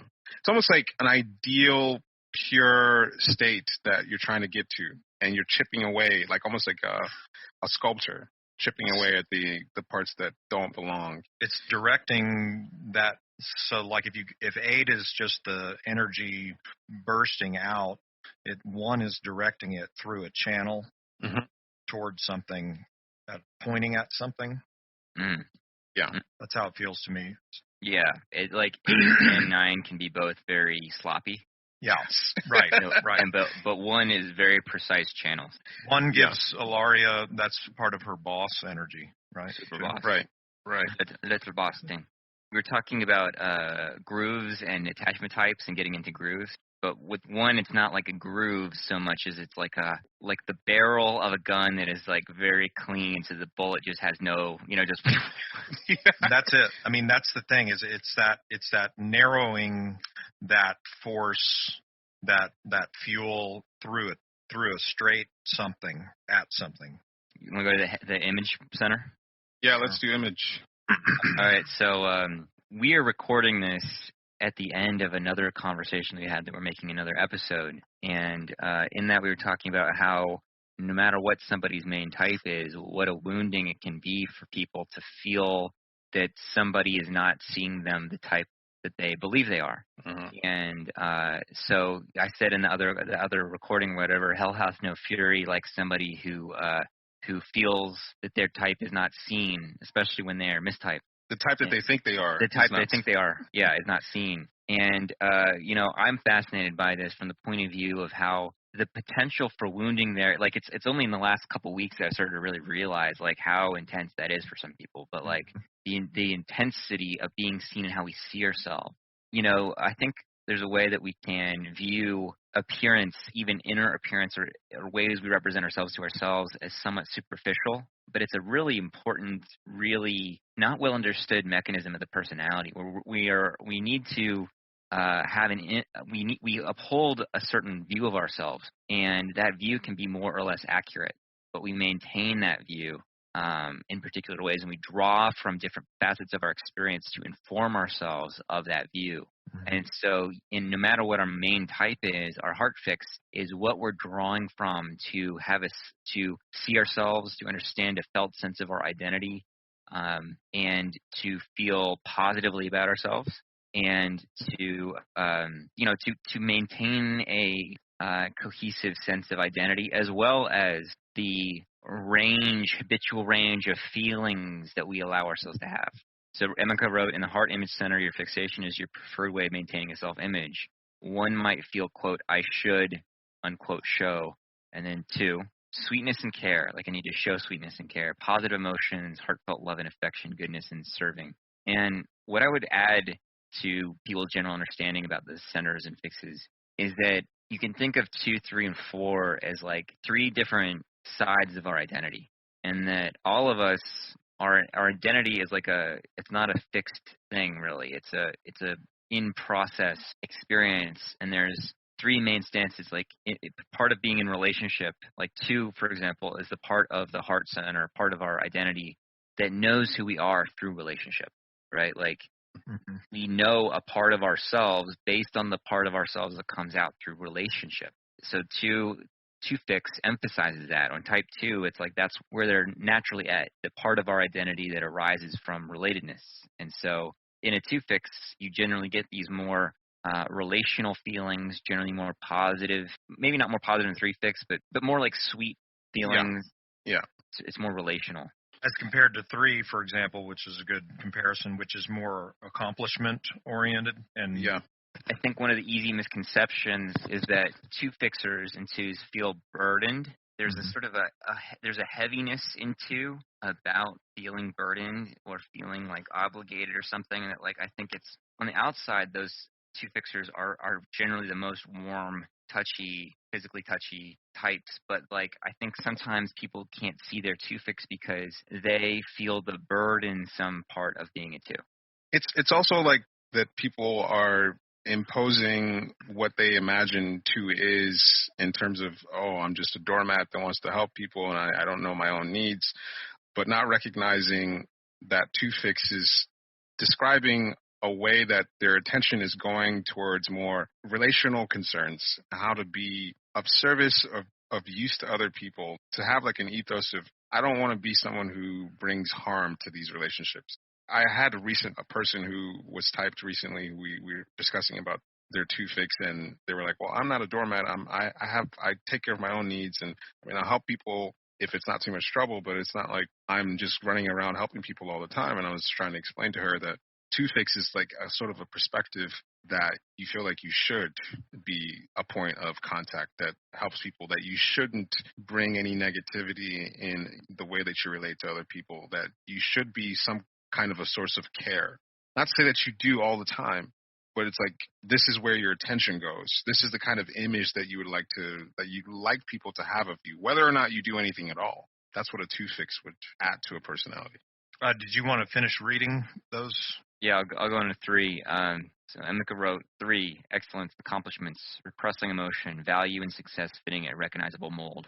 And like with the 2, there tend to be a lot of, I see 2 basic flavors of this, where it's like you either see a lot of more like a positive feeling good about oneself and therefore feeling good about one's life and experience, kind of like an eagerness, or they can have this sort of like very focused, almost efficiency kind of flavor that can almost seem emotionless.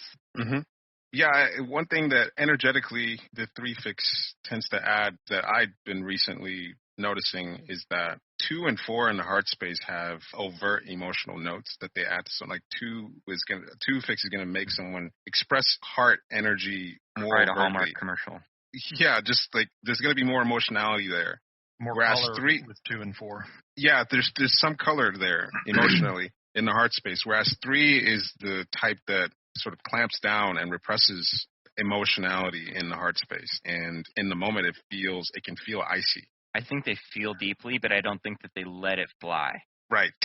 Like a Right. 2 fix will just let it fly by like you're talking with them and then they like hold your hand and like look deeply into your eyes, and then 4 fix is like no, like I don't like it or whatever. Yeah. But the 3 fixer, like they might be very sensitive and emotional, but they just don't let it go in the same way. There's a little bit more of a awareness of what any emotion that's embodied, what it might convey. The value and success fitting a recognizable mode is something that was kind of an unexpected insight that I got from 3s. Is that, from my perspective, is if you want to achieve value, but it's important that it's recognized. It's important that it's quantified. If in order for it to be recognized, it has to fit a mold that people have seen before, usually. So a lot of times you get 3s and 3 fixers that end up in patterns of wanting to follow trends. Just you want to get that hit of validation and get that hit of success, which has to be based on other people recognizing it. So it can be limited to a certain degree, because how do I achieve that? By going off on my own path. I have to sort of play within the sort of lanes that society has set up for me that they're willing to recognize as success. Got a quality about it that's like a model or a mannequin. Yes. So it's constricting itself into that sort of being a fashion, figuratively speaking, it's like being a fashion model where you're supposed to be a neutral thing, an ideal, but you're putting on the garments of a certain mold or whatever, if that makes sense. Yeah, I'm getting some new notes from this conversation, and one I would add to the 3 is, modeling the ideal. Modeling is such a direct hit of what 3s are trying to do, which gets at that value and success fitting a recognizable mold. Is something that really struck me about 3 that's similar to 9, is that they're looking out there for what they're supposed to be. And for listeners, though, like it's not as crafted. It might sound like we're speaking to here. Like, I think the 3 fix is like probably the most common heart fix. Yeah. And so it's kind of normal in a certain way. Right. Like, but it doesn't look like the crafting, but as y'all are speaking to, it's like there is drawing from something external to shape in a certain way that's like just happens unconsciously. Yeah, we don't want to do the typical 3 bashing, Well, just to say that it's not like this sort of chameleonic crafting, falsifying thing that sometimes people, when they hear these dynamics, can interpret it as that.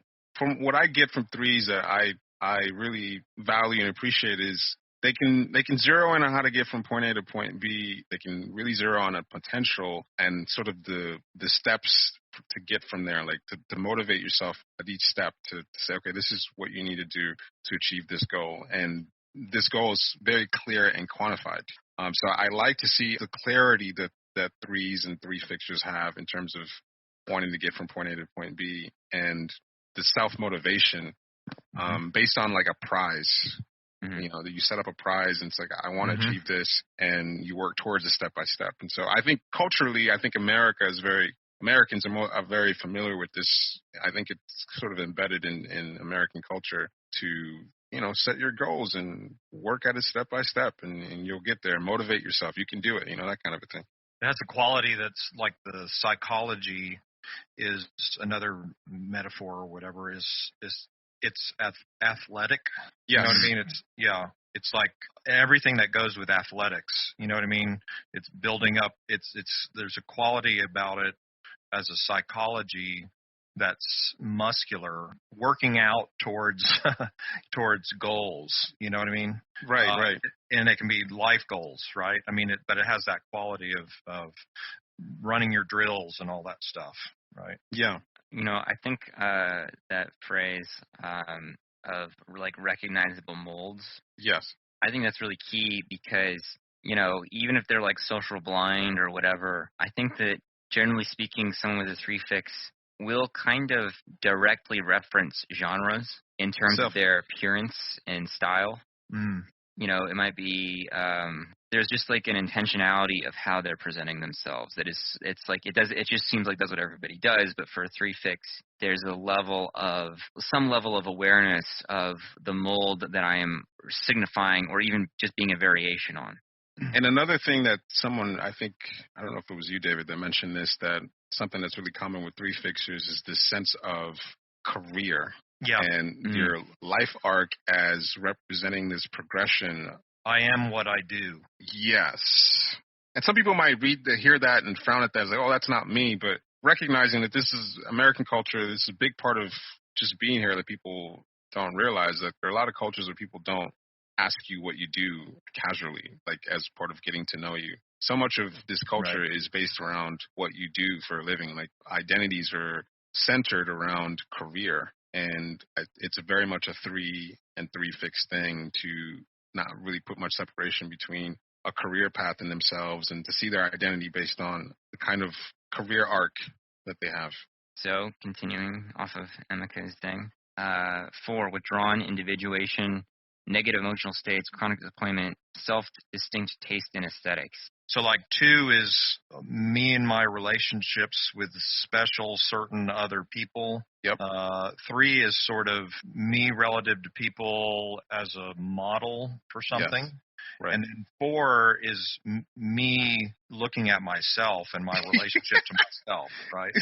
Yeah, what I always say about 4 is like, to help people understand, is that 4 is like who you are untainted by reality. What is the ultimate kernel, the single point that it defines me? Like, what's the core of the core of the core of, like, my soul or whatever? And so the whole thing about 4 is over-individuating that and trying to, like, bring that out and create some congruence between my outer life, including my body, the way I speak, everything, and trying to make it congruent with that inner sense. But it's like this kernel that is, like, almost like on a different level of reality or something. So there's this sense of intense separation from everything, including my own psyche, my own body. Try to be that unique, totally personal kernel. And like Almas calls it the pearl beyond price, right? It's that focal point of identity that's not conditioned, not based on anything external. And so the 4 is constantly separating themselves and going inward to find what's that unique individual thing that's me. So it's like a very opposite strategy from 3, where it's like I'm actualizing my identity through action, through doing, through I'm figuring out who and what I am through modeling an outside thing too. Yeah, that's a very key difference. 4 is trying to find the mold that is completely entirely your own. Never been produced. It's not even a mold, because then a mold could be reproduced. Exactly. Right. It's and sometimes I find myself thinking of, as having a 4 fix, you know, what is the thing that only I could do, that there's no one on this planet ever before or ever after could do, which is a really difficult thing. You have to start thinking about, like, what am I really? What is the truest expression of my existence that only me in this entire history of all mankind could express? That is sort of like what 4 is looking for, is completely separate from everything. What am I? Right. So I just pulled up a little writing I did on the Feeling Center, and I wrote, 2 seeks identity through relationship and being of service. 3, and I mean this as 3 or 2 is the part of us, you know. 3 is the part of us that seeks identity through self-actualization. You know, the personality style is doing to become. It's like recognizing potential inherently, and then how do I turn that into self-expression? And then the 4 is seeking identity through individuation and introspection. This type represents the wholly personal and interior facet of identity, of who or what one intrinsically, quote, is, unquote, apart from the environment, apart from early experience, and even apart from such determinations like the physical body. In other words, 4 represents the part of us that wants to know, wants to see and know ourselves as our core intrinsic fundamental character, our innermost kernel of something that is, quote, our own, distinct from anything else. And so part of having a 4 fix is this, you know, it's like, as you're speaking to, it's like, what is mine that's not somewhere else's, you know, someone else's somewhere else. It's like, if I can locate it outside myself, it doesn't feel like it's mine. Yep. Exactly. It's one reason why 4 is the antidote to 9, and what I mean by that is, again, the age-old subject. The illness of 9. The illness of 9. 9's identifying as 4 is because 9 is it's that ocean, right? So, you know, if your selfness is spread across an ocean, it doesn't have that distinct point that 4 represents. That almost idea of 4 representing the distinct point, it really hit something for me, because it really captures the sense of separation. Like, you're trying to remove every outside influence and try to locate the atom of your existence, like the thing that set everything off. That the is atom. Yeah, that's so important and so overlooked and not understood in 4. You know, that's like all the 4 verse 9 thing we talk about. It's like people will talk about the emotionality of 4 and the depth or whatever, but it's like all that depth comes from pushing away. You know, it's like the sense of depth is that what happens to the personality is that the surface of things is artificial, and I have to push away from it, and I have to go in or away, and so it becomes alienation. And I always think it's interesting with 4 next to 5 in that way, because 5 is also very alienated and separating, but coming from the lens of the heart center versus the head center. Yeah, they're counterparts. So like in a 4 fix, like, you know, someone will aesthetically be trying to draw on like a unique palette in terms of their preferences, in terms of the way they dress, and their sense of identity. There's a natural sense of guardedness about their inner life that I don't think 2 and 3 fixes have. And also from that kind of self-absorbed narcissistic quality, you know, fussiness about preferences and all that. That's one thing to ping off of is the image types, the heart types as different forms of narcissism. Yeah, that's good. Different forms of narcissism. Yeah, it's like different forms of dissociation, different forms of narcissism. That's really good. You know, when you look at like 2 and 2 fix narcissism, you're looking at someone who is invested in being someone people can go to be taken care of in some kind of way, or at least not being someone that is going to be hurtful. Like, they have a narcissism in being a source of goodness. And 3 has a narcissism of being valuable in some kind of, I mean, that could be different depending on the 3 and 3 fixture, but I know what I'm doing. I can make things happen in this arena. 4 narcissism, or 4 fixed narcissism, is just, I'm distinctly myself. Sometimes people have said to me, or like, you should just get paid to be Emeka because that's all you know how to be. Much of my existence is just saying, fuck that. My views are my own, and it's not playing off of anyone else's thing. So it's very Emeka. You know what I mean? Like, playing off of anybody's thing is a very good distinction. 4 versus 2 and 3. Yeah, because it just feels like you feel ashamed when there's a likeness. That's right. It's like, what's really sometimes I'm like, I haven't really found my view yet, because if it's too similar to someone else's, that it's not really mine. I mean, maybe I think similar to that person, but that means I need to go a little bit deeper to figure out like what I really view in this situation, because if it's someone else is mirroring that, then it's probably not really mine. You know, like, because mine, whatever is mine, I'm the only one on planet Earth who can express that. So if I really go deep enough, that's what I'm going to find. On that group that's full of the 4 group that's full of 9s that think they're 4s, when someone posts something, all the 9s go, oh, same. Yeah. Oh my God, same. What they're not getting is that as a 4, to go same, not everything, but most things is shameful. Yeah. Yeah. Like, you might say something like, oh, I like this movie. And I'm like, oh, same. No problem there. It's a superficial example. But, like, to continuously be going, is this common for 4s to feel like this? I mean, even when I know that something is common for 4s to feel a particular way, I'm embarrassed that I partake in 4ness in that. Yeah. Because I mean, that was the thing about learning the Enneagram was that I realized that if I was a type that was like everything about my personality was described in a book, I was the same as fucking 100 million people, and I was like disgusted by that. Mm-hmm. The feeling I get sometimes, the impulse in me is that if I'm agreeing or saying, oh, I agree with this person, that means I haven't really found my own viewpoint. It's kind of lazy. It's like if I don't want to actually think about it and figure out where I'm at, then I can just, agree with something that I sort of agree with. But if I really think about it, it's not really, I can't really agree with what they're saying because it's not where I'm really at. So it feels like with the 4 fixes, like I have to find my point. And it feels like I have to always express myself from, the atom of my viewpoint is.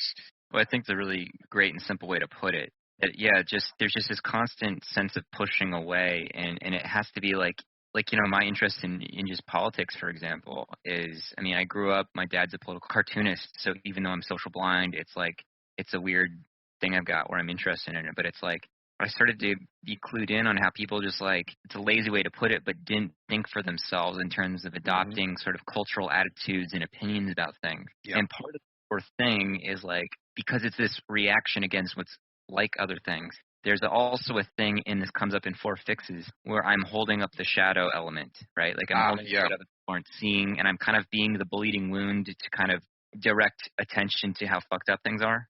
Yes. Like, so like it's not just like, oh, I'm going to be very unique and, I will have lots of colors that are very bright and colorful because it's different. It's always got this sense of also pulling away, but being wounded and pulling away. Yes. And, like, I was like, people pretend like the fucking CIA is like a cool thing. And I'm like I got to learn about how fucked up the CIA is because I don't want to think it's cool. Everybody thinks it's cool, and I'm suspicious of that by nature. Yeah. I have to understand, and I get little hints where maybe the CIA is actually just a force that props up capital at the expense of human lives across the world. And so like I have to like know about it because it's like this thing that people are so unnuancedly, generally speaking, in our culture positive about. I got to really understand. Like as Emeka said earlier, it's like I feel like it's just pure laziness unless I like really know my own unique perspective based on, if I go along with, not unique perspective, but if I go along with the predominant perspective, it feels like a complete like inner laziness.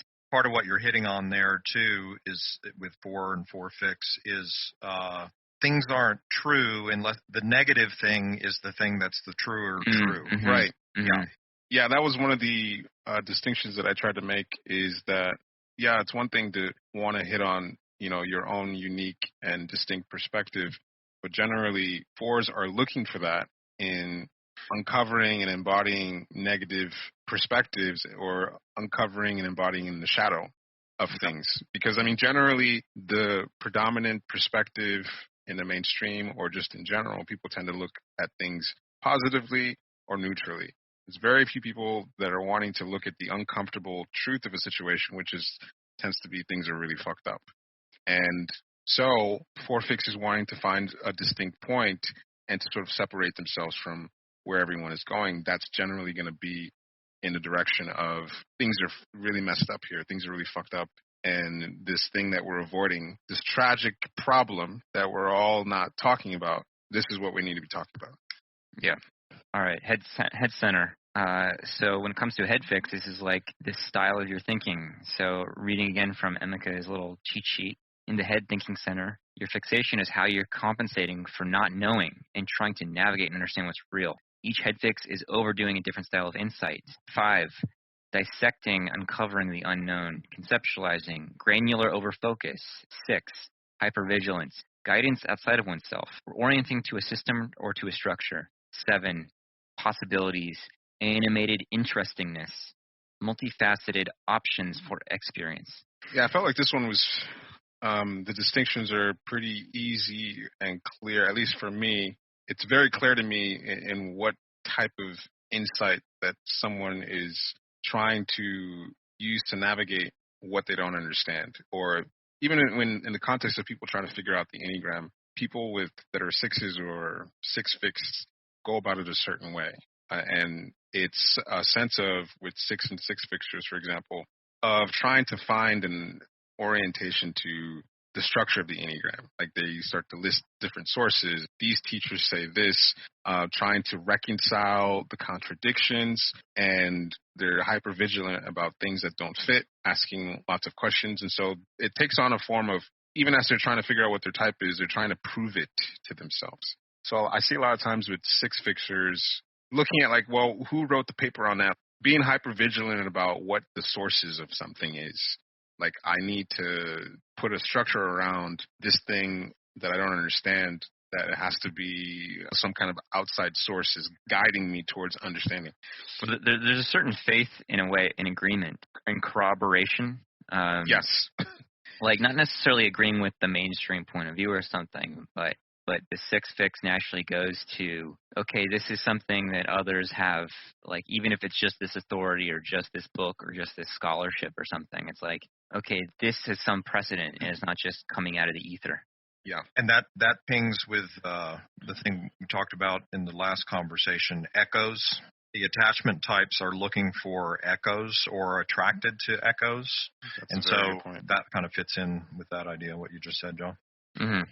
You know, talking earlier about the body center being like the engine. Tell me if this feels right or not, but it's like with these trifixes, it's like the body center is the engine of the trifix. The heart center is like, who is the person that's being engined somewhere, right? The mind is like, how is that being engined? And you know what I mean? Like, how is the person getting around? How they're navigating? I don't know if that. Yeah. No, That does make sense. Because each center feels different. Like, Mm-hmm. you know, the gut is like the energy center. Mm-hmm. Like, you know, anger is kind of like a fuel for the Mm-hmm. car. And I mean, what anger actually is in the body center is just like, we call it life force. right. It gets pushed into a certain place, like a density of life force. Mm-hmm. And the image in the heart center, just it doesn't feel like motion. It just feels like how you're framing yourself, what you're seeing in the mirror. So I guess that makes sense that it would be the actual person. Like, this is the identity of the person in the car. Right. And then My GPS or whatever. right, and then the fucking head center is the GPS or the way that they're driving. Or how do I figure out the puzzle for how I get to some? Oh yeah, the map. It's how the do I puzzle. get from? Yeah. It's sort of like I can go backwards from the gut. Like, say the head fix is kind of how do I mobilize, right? It's sort of, in some sense, you could think of it as, head types in some sense, not trusting people that are core head types, not trusting their capacity to mobilize. So they're doing too much thinking in order to take the place of the mobilization, the nonverbal go. So they're overdoing a certain style of thinking. Right. No, that's a good way to look at it. And just my experience of head types in general, like, for example, we've had Enneagram Universe for a couple of years now, and it's interesting to see like the kinds of the individuals that keep the group going in terms of the action going. And it's always head types, like 6s and 7s, just like basically run the group in terms of who's like generating the most posts and getting people talking. 6s and 7s. Questions. Yeah. Yeah. Yeah.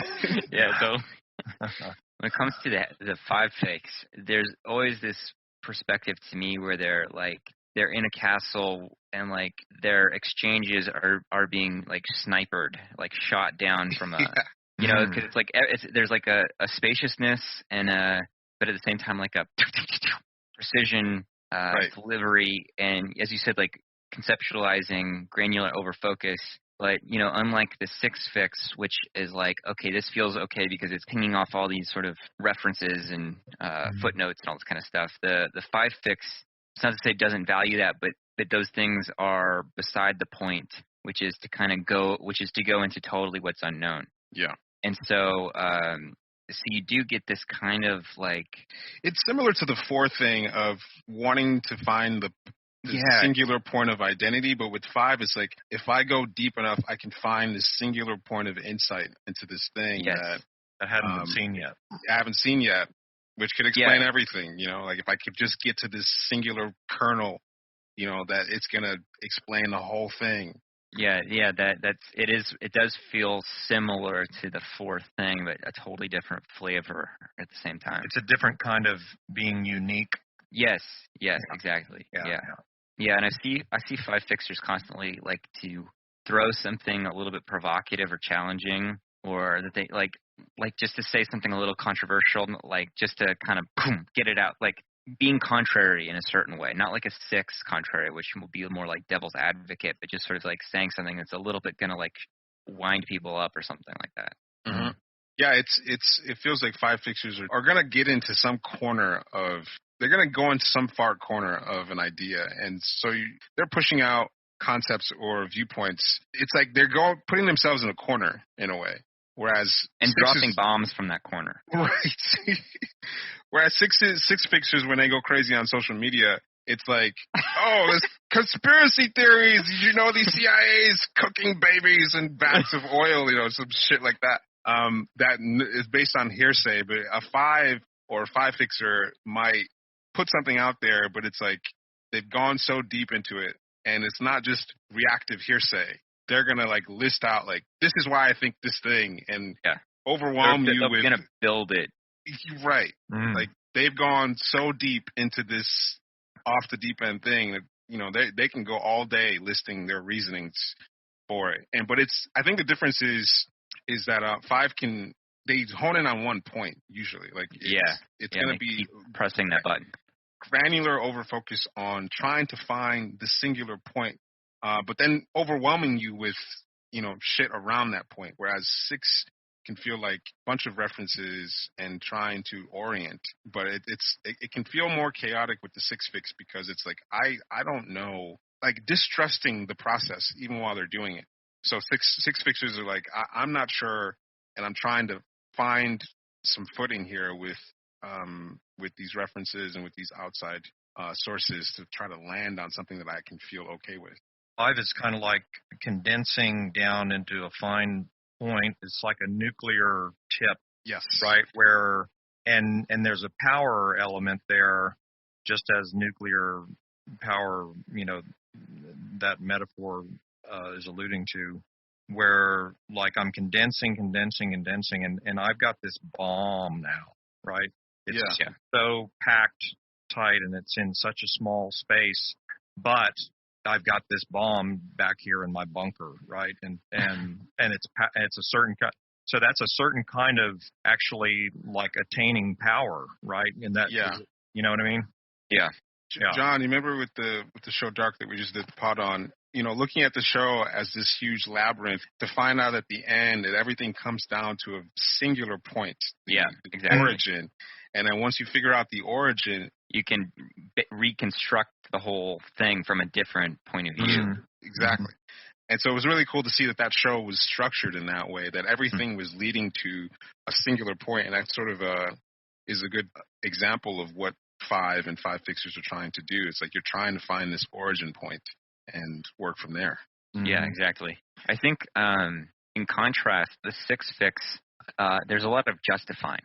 And I don't just mean that, like sometimes that might sound like a negative thing, but it's not. That might be a little hard, like a strong sense, but there is this sort of justification going. And so, in contrast to the 5 fix, there is that David used the term "in my bunker," whereas the 6 fix, it's like like in a war movie or something where somebody jumps out of the bunker and then they start just like blowing people away or whatever. It's like that. Like there's like instead of just being like, pow, pow, it's like they come out and they're like, it's like having a Rambo moment in a sense when they feel attacked or when they feel overwhelmed or when they're trying to figure things out. It's like going to all these different places and trying to refer and justify and reference and weave things together in a way that makes some sort of coherent sense for them.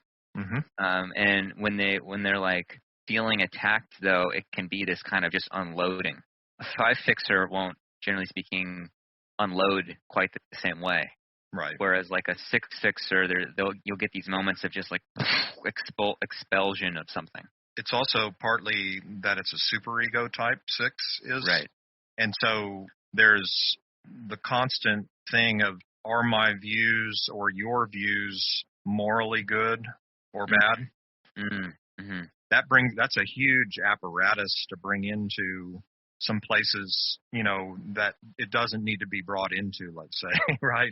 If like a 5 is amorally, looking at whatever they're into, right?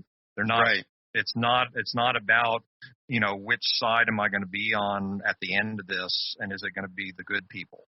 That's a very good point, because for some people who to land on whether they're 6-fixed or 5-fixed, something that stands out about 5 sometimes is they end up inadvertently disturbing people because of how dispassionately they look at disturbing, quote unquote, disturbing material, just observing it. That's it. Neutrally, because 5 is detached and emotionally neutral. Whereas 6 has some compulsion to say, those people are the bad people over there. Don't follow them because they're assholes. And here's all the research that I did to show how bad they are. They're bad. And so there's a compulsion to figure out what is the good or bad viewpoint, and that's influencing their way of. It's something I deal with my 8 sister. She's 6-fixed. Of what's a good or bad viewpoint. I might just observe something, and she'll counter with, check your biases, check the perspective that you have is inherently not good, that kind of a thing. And that's building a team too, if you're with the good people that all believe this thing, whereas 5 goes into the alienation of the disturbing and the amoral. Right. That makes a lot of sense in terms of, like in the past, for example, as y'all are well aware, when I started saying that sexual instinct is based in sexual attraction, and it's the instinct of putting oneself ahead of sexual competition. And I was like, and I had done all that research to like back that up in terms of the role it played in sexual selection, all this kind of stuff like this. I got accused of like all kinds of weird sexist stuff because I was supposedly describing the sexual instincts from a male point of view. And it's like the attacks that came at me were like really intense, and I didn't understand them. Like I don't understand what they're coming from, and I think it had to do with, because the stuff I found out about sexual instinct challenges so much about our sexual norms and social norms that it was like I always thought I was just reporting information. And I was like, oh yeah, like we were all polyfidelitous, or had multiple sexual partners throughout our lives in prehistoric things. Monogamy is actually a construction, blah blah blah. People were getting mad at me and accusing me all this kind of shit. And I mean, part of it's probably my loudmouth delivery style, social blind stuff. It's not just that. It's the fact that you were just reporting dispassionately about and very clearly about things that people felt disturbed by, and that's something that 5s and 5-fixers, whether or not you're social blind, can run into. Isn't this just very interesting? Like, it's very counter to what we've all been taught, like. Well, and that's, again, the thing is, the mainstream view on all of that stuff is set into a morality. Yes. Yeah, and you were doing you were not giving a fuck about morality. You were just going into the truth. Yeah. But it's also truth that isn't orienting to the current as understood structure of the way people relate. Well, and I think part of the 6 thing is always keeping an eye on how this is relating to the collective thought. True. Or what does science currently think? Like, is this idea like serving a collective health? Is that what you mean? It not necessarily always health, but that's part of it. But also, like, where is the collective currently on this? I think 6s will always start from the point of, like, for example, like, what do scientists currently think of time? Maybe a 5 would just go into that and go to the outskirts of what that is and maybe present something that's challenging. Whereas a 6 might want to integrate like what the current accepted viewpoint of what scientists think about time. And, that's kind of like the whole scientific method or academia is based on, like peer reviews and if other people agree that this is what it is, then that's what people say it is. But then if you recognize that it takes some crazy person to push things beyond what the current group of scientists agree is the truth, until those scientists come around to thinking that way. And like 50 years later, we think it's something completely different. So there's this process of the Sixes sort of maintaining a collective viewpoint. And so an idea that challenges that is always going to be met with resistance. They're like protecting the canon. Yes. Mm-hmm. So what about seven fixers? What's the deal with them? Yeah, what is the deal? They're looking for the future new possibilities. I did a tri-fix call with someone who's trying to figure out their head fix, and this person thought they might be five fixed, and it was a little bit difficult to sort of land on what her fixes might be. And we started having a conversation about like her hobbies and how she approached like working on she was a musician, how she approached working on a piece. Like, how do you get into it? And she admitted that when she gets into a piece, that the way that she goes about working on it is just like taking interesting pieces or mixing interesting things together. Like, there's this sense of sevens and seven fixers just caring more about the interesting possibilities than anything else. It's like, what could happen? And just getting drunk on what could happen and possibilities. Yeah, five is a little bit more about truth, and seven's and seven's more about just creating more variety and interestingness. Yeah, variety is a good word. What I see between David and I is, I get very granular, and like we're going further in. Yeah. Whereas David goes, here's in one angle, here's another angle, here's another angle, here's an angle over here, and it's sort of like this multifaceted. Like if I want to go like super into something, it's like a focus point, whereas he has this view of looking at layers and layers and layers and different angles to almost different like angles. It's almost like what are those fucking Buckminster Fuller balls, that are like they're these like circular structures, but they're like made of different little different colors shapes. Well, yeah, it's like different colors but different shapes, and so it's like a Cerebro or something where you're like going from all around to see the thing in the center. Yeah, kaleidoscopic. Exactly. Kaleidoscope's a good one. When I hit him up about Trifix like 4 or 5 years ago, we looked at it from like 4 or 5 different angles. Like, exactly. Like you just like, okay, let's look at it from this way. If you're a sexual self-pres 8, and what that's gonna do to your heart fix, and then okay, let's look at it from like the 2 secondary fixes being like opposing the core fix. So like it gave me like 4 different ways. Eventually what it took is I found the one that worked for me, and I went into that and just sort of figured it out on my own. But he gave me like a menu of options, different perspectives. I think of things as there's an object in my hand and I'm turning it and I'm seeing new things as I turn the object different ways. Yeah. As opposed to going deeper in.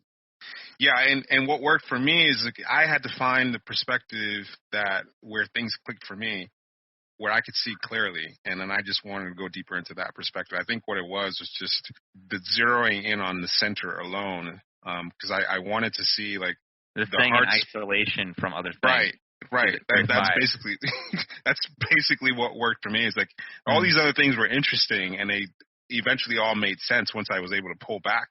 But I didn't really feel sure until I could isolate the thing, and that was one of the things. That was one of the perspectives that David shared with me. Is like you got to go into the heart center, but he had like 4 or 5 other perspectives. But that was the one that I went with eventually.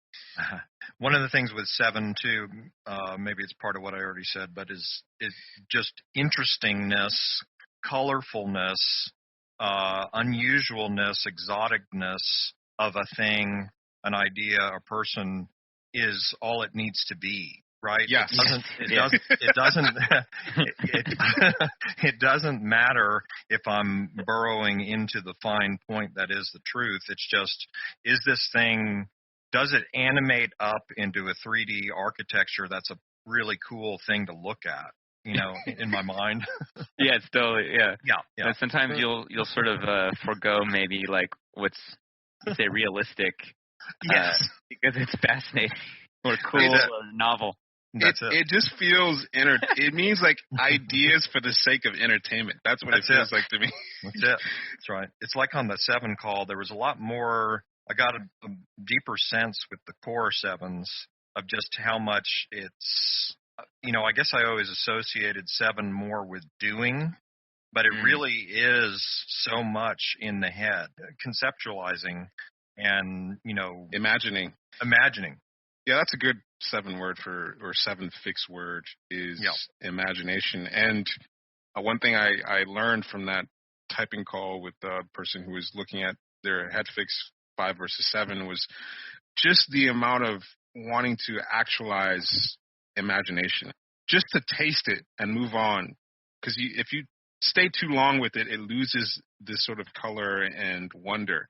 And there was this pattern of just wanting to create newness and experience it for a short period of time and then move on to the next. You have to keep moving to have these new and interesting experiences. And so if you have a 7 fix, that's going to be a pattern for you of getting drunk on animated and interesting possibilities. Yeah, it's certain self-indulgence. Getting drunk is cueing me on that. It's almost narcissistic in conceptual space. Not just in conceptual space. Yeah. There's an aspect of 7 fix that I should mention of the sense of expecting, because you are generating interestingness for yourself, you expect that other people are going to be excited. There you go. And into the interestingness. So 7 fixers have no sort of reservation putting that stuff on people. You guys are going to be excited about this. I'm sure of it. Sure of it. Look how colorful it is. How could you not be entertained and want more of this? Right? These unrequested nudes that you didn't ask for. Yeah, of course. Hey, Emeka, how do you distinguish having a 7 wing and a 5 fix? That's a good one. Okay, yeah, that's a good one for me because I only ask good questions. I initially that's the 5 fix. Yeah. I initially when I first got into the Enneagram, I thought I was a 7 because I'm an 8 wing 7, and if anyone who knows me knows that I have a decent amount of 7 qualities. Just joker, zany, that kind of a thing. Pretty fast paced. Yeah, my hair. But so to distinguish, I had a moment in time a couple of years where I thought I was 7 fix because why wouldn't I think that? And what made the difference for me, actually, I needed help to figure out that I had a 5 fix. It was hard for me to separate my inherent whatever 7-ness from the way that I was conceptualizing and thinking about things. Mm-hmm. And so the difference between a wing and a fix is that when you have a wing, like, I have a 7 wing, it's almost like it's built into my core 8 stuff. My core 8 type structure has inherent, 7 qualities. But when it comes to the way that I tried to orient to what I don't understand, that it takes on the shape of the 5 wanting to find the origin point. It's also this weird combination of being this sort of zany, extroverted type of person with also kind of really detached qualities or detached points of views. It took me some time to separate those two things, to see that, yes, I have these built-in 7 qualities, but when it comes to when I'm trying to figure things out, I'm sort of digging to find the point. Well, I like the way you put it in terms of like there's sort of the 7-ish enhancement to your 8 expression versus actually how you cognitively process and conceptualize. Yeah. Yes, that's right. That's the difference. And that really comes back to, this is a 5 fix perspective, but the clearest way to land on your trifix is to isolate each center by itself. You can get a lot from combining centers and looking at fixes and stems and all that kind of stuff. But to really get clear on what's going on, you have to look at, what am I doing in the headspace? How am I figuring things out? How do I view myself in the heart space? How do I, what kind of pressure am I putting on myself in terms of how I'm viewing myself and how people should view me? That was the most helpful thing to get really clear. But also, it's also getting clear about how to work with each of your fixes also. It's like knowing your trifix is great and all, but like, what do you do once you know it? So isolating each center if you know that you're 5 fix, you might get a lot from listening to a podcast or one of our pods about type 5s and getting more clear on what the 5 fixation is. Yeah, definitely. That was good, what we just did. Yeah. There's a little bit more because we just kind of went specifically into each center. There's more David stuff where you're sort of looking at fixes and stems. Yeah. Looking at like all the how chemistry of. Yeah. That's more David stuff. Yeah, let's do that next. All right, guys. Good call. Yeah, excellent. Okay, man. Later. All right, later.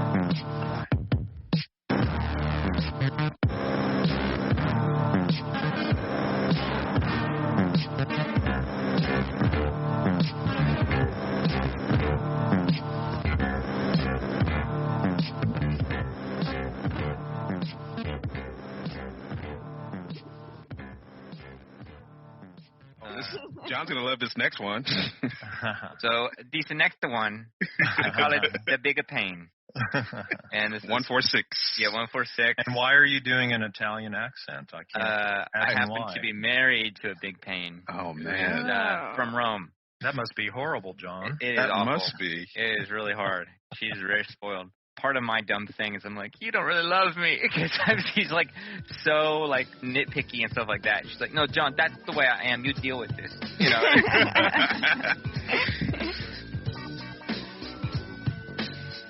The Big Hormone Enneagram.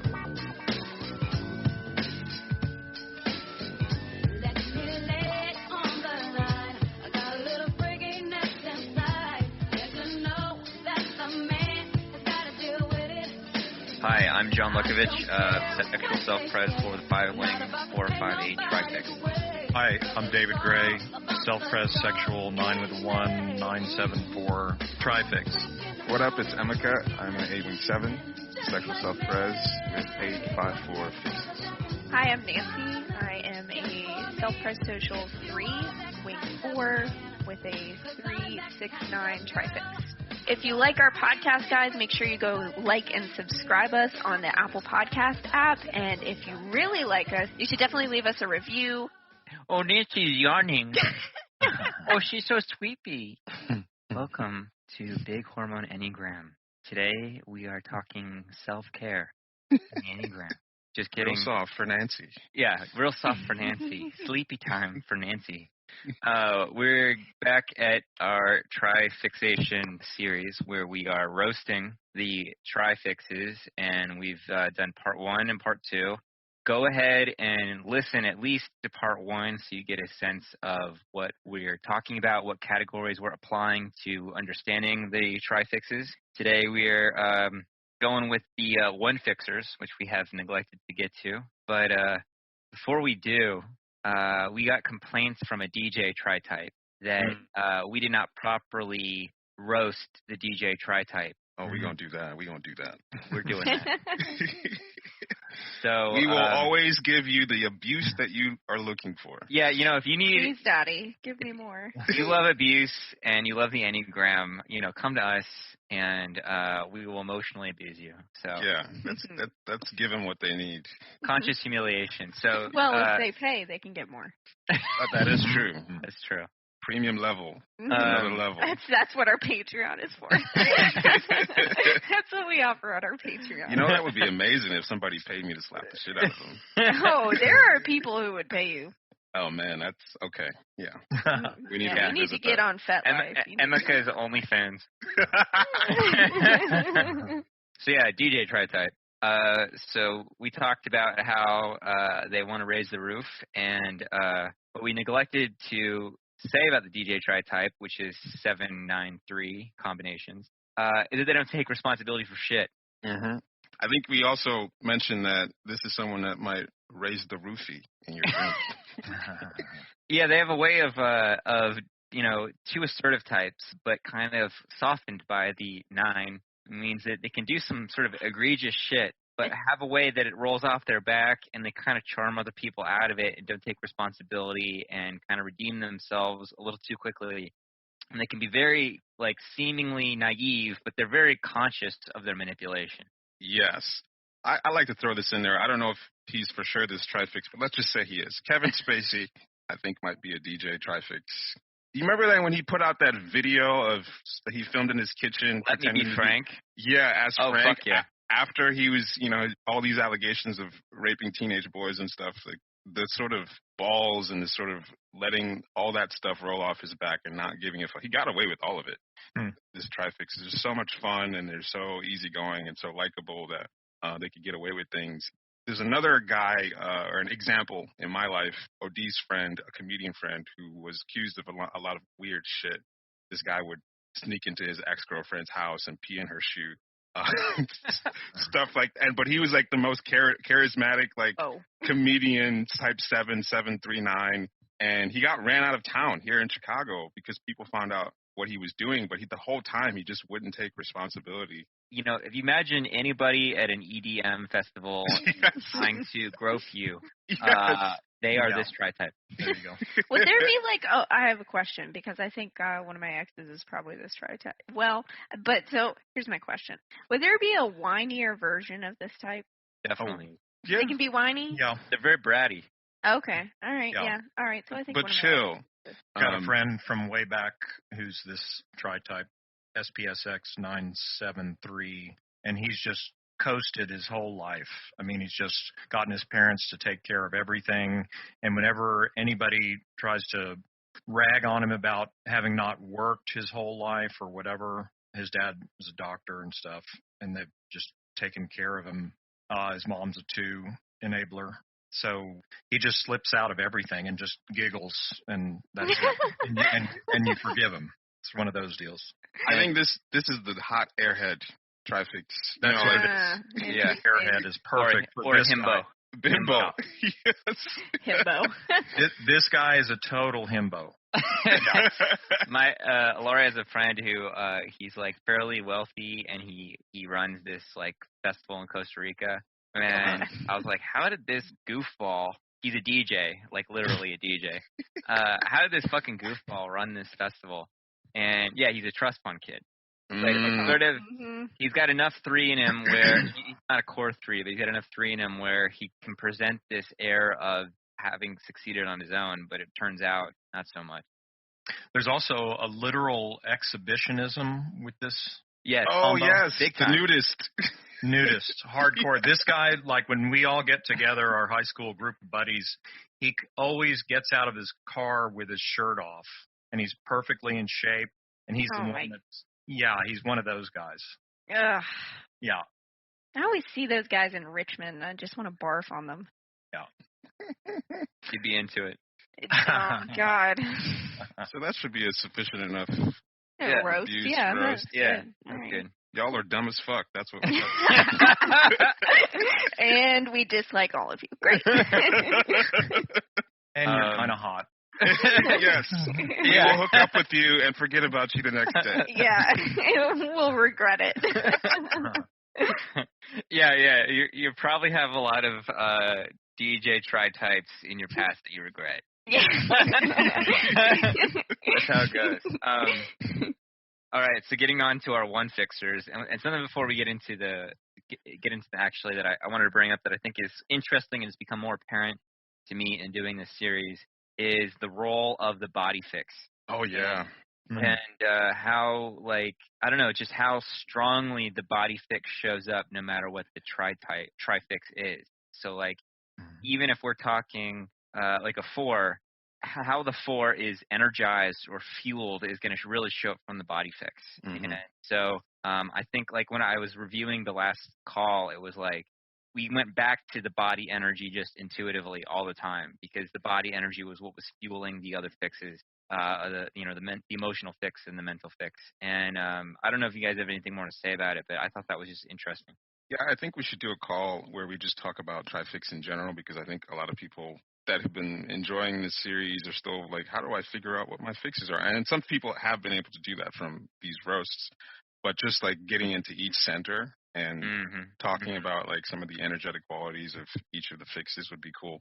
But yeah, that was a really good insight for me because I recognize as a body type that what I do notice about people is where they're energetically sitting in the body center. Like it's the first thing that I notice. Like 1 has a rigid, tense energy, and 9 is sort of like a swirly kind of cream, and 8 just has like it's like a springy sort of potential for chaos and force kind of a feel to it. But it's like a vibe. You walk into a room. Yeah. I need to know where the 8 and 8 fixtures are. I need to feel that. Yeah. You know what I mean? So Yeah. that's a really cool distinction. I didn't realize. Yeah, I like that idea of having another full-on focus call and getting because one time you posted something that I thought was a really great summation, and then I know David's got a lot of content on the stems and all that kind of stuff. Yeah, that'd be a good call to do. Yeah. All right, 147. We call 147 the Princess and the Pea, and you got 3 frustration types. 1, 4, and 7 are all frustration types, and so there is a lot of dissatisfaction, a lot of being against. Even the 7, which you would think would make it more buoyant, it's there's a kind of like, let's go, let's get to it, let's make it happen, let's make it move. A lot of impatience, and there is a lot of like manic anticipation of something, but it's not like a joyful movement towards something. It's more like a fuck everything else. I want to get to this next possibility. Pretty idealistic trifix.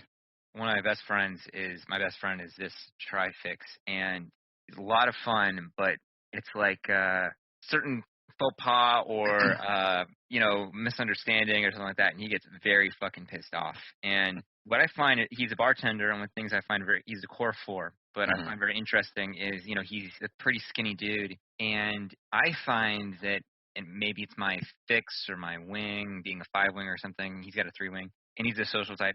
But anyway, he'll throw people out of the bar on the regular. Like he's throwing people out, and I'm a little bit more like, I'll tell, like I'm not a bartender, but like when I've been in the service industry, I'll like tell somebody to stop or like put a boundary down, but I don't like expel them. But he will throw them out, and I think that it's so funny, and I love it when he does.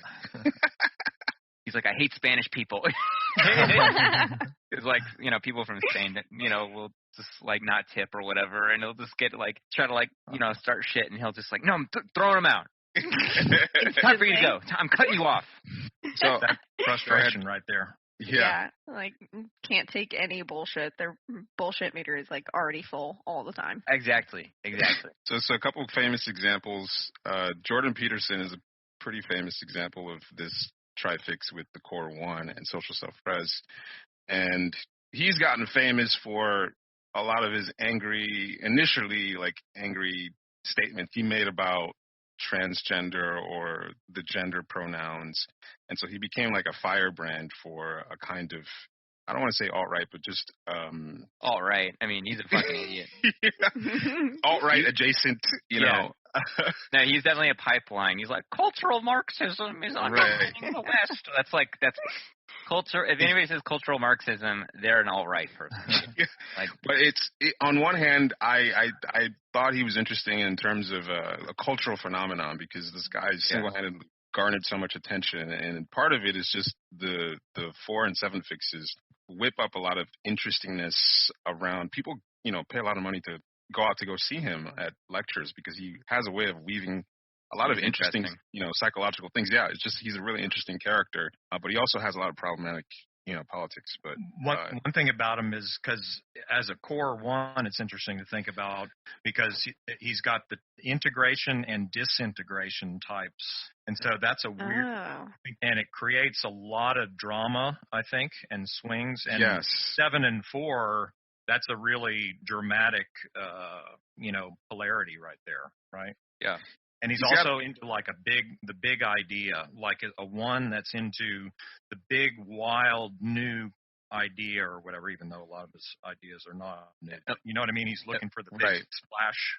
And with the 4, he's pulling in some of that like dark, like part of what's appealing about him is that he does speak very frankly about dark forces in a way that I think when people are alienated, that it's like, well, no one else is talking about this in this way. And I'm not saying everything Jordan Peterson says is dumb. Like, he's got there's a reason people like him. But he's got a way of bringing the darkness into the collective, in this compelling way, even though he sounds like Kermit the Frog.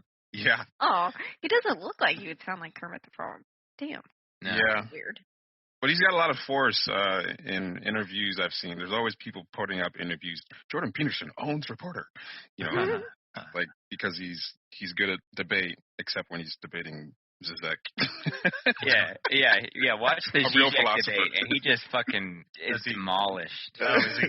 I haven't seen that one yet. Zizek is like, name one of these Marxists that you're talking about, and like cultural Marxists, and he can't name anybody, And Yeah. he's like, Jordan Peterson went from writing a book called 12 Rules for Life to being like eating an only meat diet and like being like addicted to God. painkillers and like rotting in some Russian hospital right now. Yeah. I mean, some highs and some lows.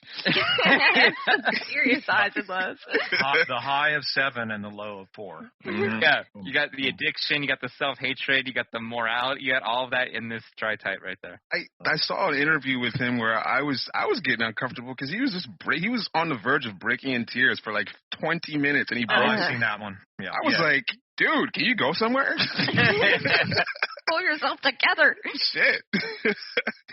Another one of this trifix that we all know and love is Prince, and we know what a big brat and difficult human being he could be. the Prince and the P.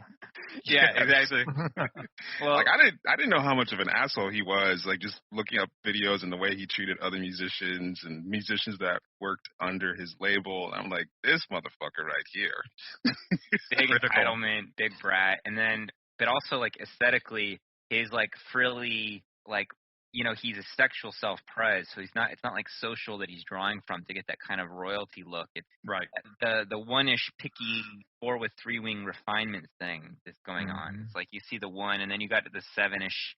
Like some of his, especially like as he got a little older, his outfits got pretty fucking weird. Like not like his old stuff is like more sexual and kind of provocative, and then as he got older, it just got goofy. Yeah, I think he got into Jehovah's Witness. Yeah. Shit. But of course he had the drugs in the background that nobody really knew about or knew how bad it was. And so that's what took him out. Right. Anyway. John's gonna love this next one.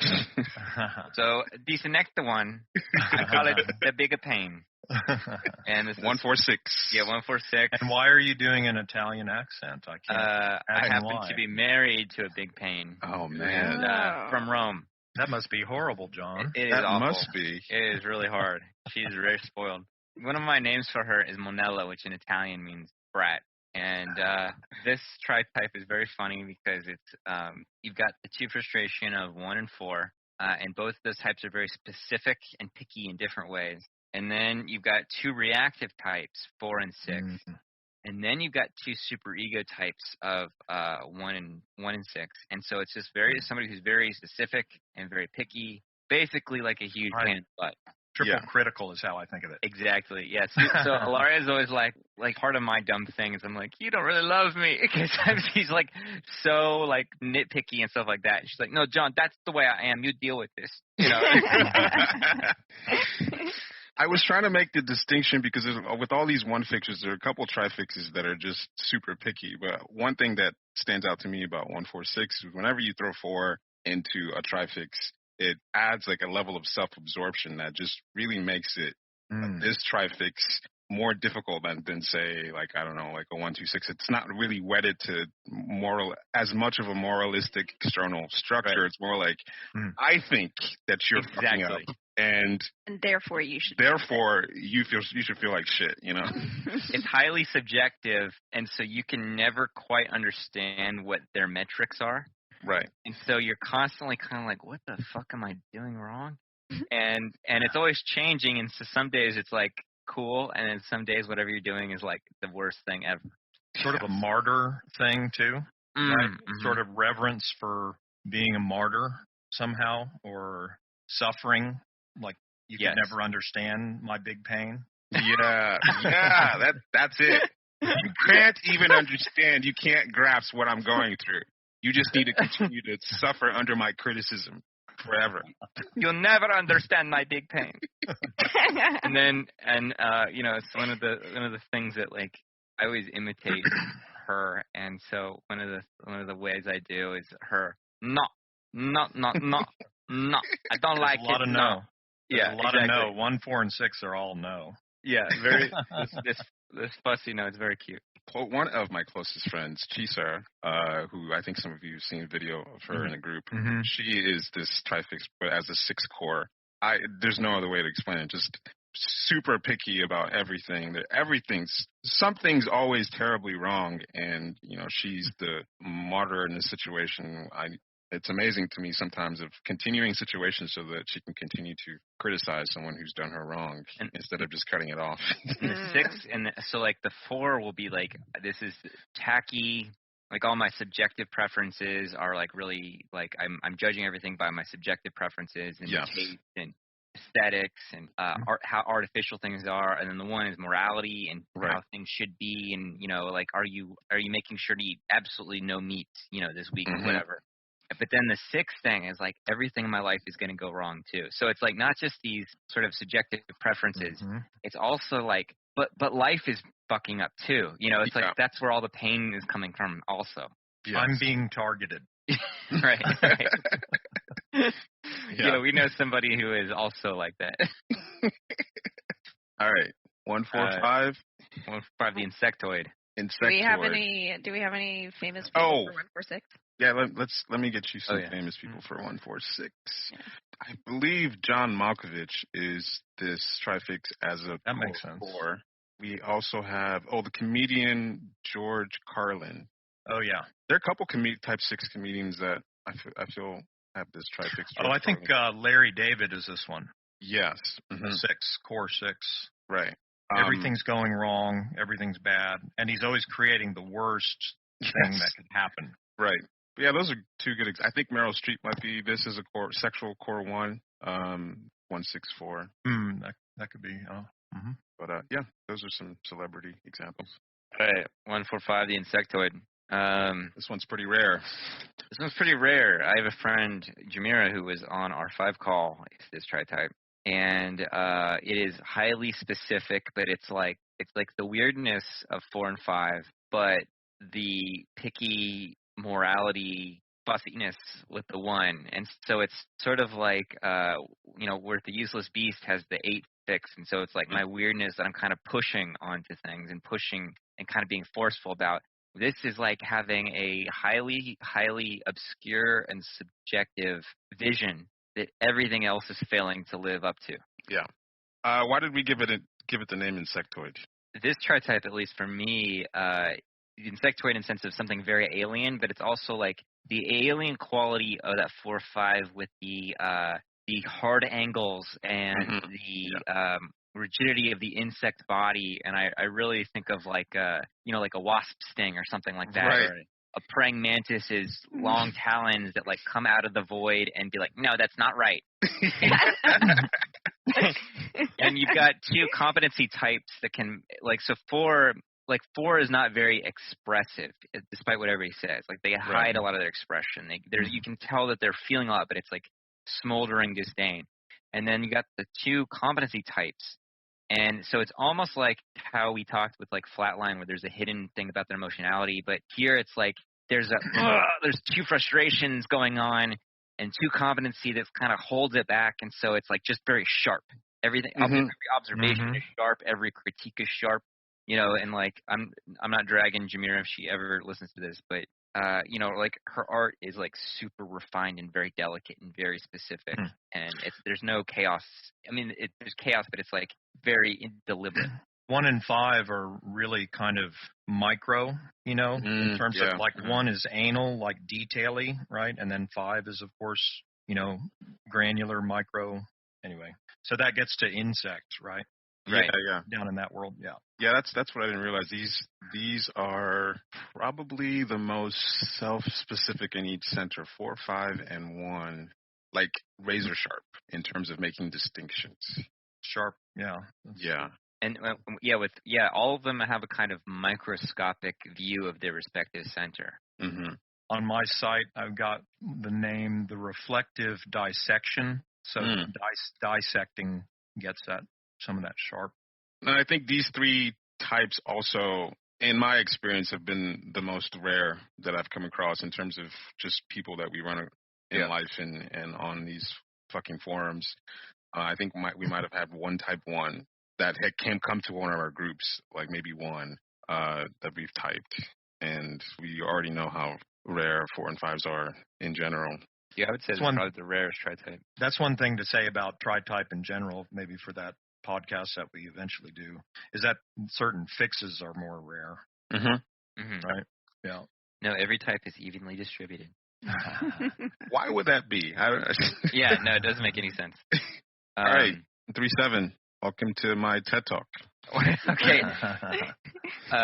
Yeah, no doubt that everybody of the 1 through 7 tri-type fantasizes about having a TED Talk or TED Talk adjacent kind of inspiring, lifting, innovative talk where they're wearing some kind of like, I think like the material is like a tweed sports coat with like a button. You know, it's like a colorful but tasteful shirt underneath, and it's got the little like the microphone attached to their head, and they're like, you know, their arms are out and open, and you know they are projecting the goodness of the 1 and the idealization of the 7 and the sense of inspiration of the 3. Mm-hmm. And so this type, it's like they're looking for the TED Talk without having anything to say at the fucking TED Talk. Steve Jobs, I think. Was Steve Jobs. And that's how he would do all the product rollouts, would be a TED Talk style. Mm-hmm. Yeah, you're right. I hate Steve Jobs. God. Yeah. One of the most overrated fucking human beings in history. Yeah. Total idiot. Tell us how you really feel. I just hated how, like, for, like, 5 years, everybody just worship of fucking Steve Jobs because he stole a bunch of people's ideas and knew how to TED Talk it, you know? Yeah. Yeah, this is like the Chad that's a visionary. But usually without content. You know, it's like all that 1, 3, 7 stuff, it's like, okay, I know where this needs to go, but I don't know what I'm taking there, you know? And so, like, Steve Jobs had to rip off a bunch of other people, basically, and be like, look at what we're doing to improve the world, but we're not really improving anything, you know? I don't know that story. Did he rip off all the ideas for iPod, iPhone? Well, no, not necessarily. I read his bio, and back at the height of his, I think it was pretty close after his death. Like, people were just worshiping him so much, and his bio came out, and I was so disappointed. Like, I would say that he's just a highly aggressive person who had some ability to capitalize on what he thought consumers would want. So he just get like interesting people in house, like, you know, like certain designers. Like, he had at least a sense of technology doesn't have aesthetics, and so he brought those people in, and he would just drive them up the wall, and just make them do things that I need you to put a wheel on this thing, you know, just like and then people would figure it out. But I just hated him as a person. I just thought he was a horrible human being, and he had a lot of shady business tactics and personal tactics, and just horrible person. Yeah, a lot of tantrums and shit. Yeah, but I will give him credit that he had some vision as to what technology could do in terms of we can go this other route where things can be aesthetically beautiful, but in terms of creative, like the god status that he had, I walked away from that book just feeling like this guy's a fucking sham in terms of how much acclaim and praise that he gets. He doesn't deserve it. Definitely. But yeah, this tri-type, it's like the mixture of bringing goodness or bringing something new or inspiring to the world gets really mixed up with narcissism. Yes. You know, 7 can, you know, 3, everybody's familiar with their issues around narcissism, but when you got the 7 in there, sort of like with the DJ tri-type, it's like, you know, there's a lot of narcissism that's disguised through being playful or fun or whatever, and so it's like you can overlook it. And so all that energy together, and they probably do have, with the 1, they probably have some genuine good things that they're hoping for, but it becomes very co-opted by my vision. I'm the creator or the generator or I'm the guy that you're going to send on stage. 1 has that voice of God thing, right? So combine that with 2 narcissistic types, right? Right. So but I do know an example that we all would appreciate and love, like some other celebrity examples of this. Elon Musk, I don't really like, but he's a visionary. Richard Branson but they're both 7s. Richard Branson and Elon Musk are known publicly as being like sort of cool entrepreneurs, you know. I despise them. But behind the scenes, these are still fucking capitalists that fucking just run people over, to make a profit. You don't get there by being nice. But I watched a documentary about Alejandro Jodorowsky and his failed attempt to make Dune, and just I was trying to figure out his trifix when I watched that, and I came away that he had this trifix because he has like a hustler, welcome to my TED Talk kind of way that he gathered all these artists, like unprecedented, talented group of people. Yeah, you're right. Yeah. And he would just go and pitch every single one of them. It's like, we're going to change the world. And like, he has this, incredible ability to get people fired up. But he also had one thing that I want to say about this trifix is that there's a way that they have a natural ability to design, and to imagine the future. And like, the crazy thing about Jodorowsky is that he mapped out that whole movie on not vision boards, but storyboards. He storyboarded the entire movie, every single scene. And it seems like people that have this trifix can build scenes fully formed. It's a designer. It's totally like architectural 3D kind of mind style. Yeah. It blew me away that Jodorowsky had that artistic ability that he could just map out an entire movie before it was made, like the entire book of every single scene. And that movie became the seed for a lot of the sci-fi, Star Wars, and those artists went on to work on. I mean, Alien. Alien. Blade Runner maybe was part of that mix too. Yeah, but it was just so incredible that he was such a maniac, like a promotional welcome to my TED Talk maniac, that he could get anybody to sign on to this crazy fucking project that eventually Hollywood wouldn't give him the funding to do. Yeah, the Holy Mountain is one of my favorite movies, but then he also writes like the Incal, like these amazing comics, and then he's got all this magic shit and tarot card stuff. And if for listeners, definitely watch, no matter how you feel about whatever we're saying, definitely watch Jodorowsky's Dune, because it's just such an amazing documentary. Yeah, I feel like anytime you put 1 and 3 together, you get some like very big ideas and like clear ideas. They have that kind of like visionary, just like up in the sky. Like, I'm gonna build toward my vision. Yeah, always inspiring. And they have ability to follow through. Exactly. That's what I was gonna say. Yeah. I think Lenny Kravitz probably has this trifix, and he has like his own interior design firm. I didn't even know that, but he has like, and if you see the designs that he works on, like he has an aesthetic, and whatever you imagine a Lenny Kravitz interior aesthetic would be, that's exactly what it looks like. So I mean, he has like some abilities to just get into that world and make that. I feel like whenever you have, like you said, 1 and 3 and then 7, like these fully formed visions, and then the competency to make it a reality. Yeah, it's kind of cool that they can have their own like very specific flavor too. Like if there was a core 3, I feel like they could have some pretty cool specific flavors and not be kind of lost in the mix. That's true, because 1 and 7 are specific. Yeah. All right. Anyway. 1, 3, 6. We call this the middle manager. Is that the correct name? Yes. Oh man, I know one of these people. Oh my gosh. What is this? Is this triple controlling? Is this is like the sergeant master kind of a thing, right? Like a drill sergeant. Yeah. I know the way that everything must be done. It's super work oriented. We got that 3-6-7. Oh yeah. And 1 is a worker. You know, I'm supposed to be doing for the good, and then 3 and 6. Oof. Yeah. This might be the work. I mean, more than 3-6-9. This might be the work ethic trifix. Yeah. Hardcore. Yeah. Well, I think this would be the one. I think this would be the one that just like doesn't have a family because they only work. No, that's exactly this guy that I worked with. It's not even funny. I mean, people used to make fun of him, like, when does that guy sleep? Well, it's one of those work. They're going to have a family, but they're going to lose that family because they work. Yeah, that's exactly. Yeah. And that's exactly what was happening with this guy. Yeah. I think one of my managers was this tri-type. Or trifix.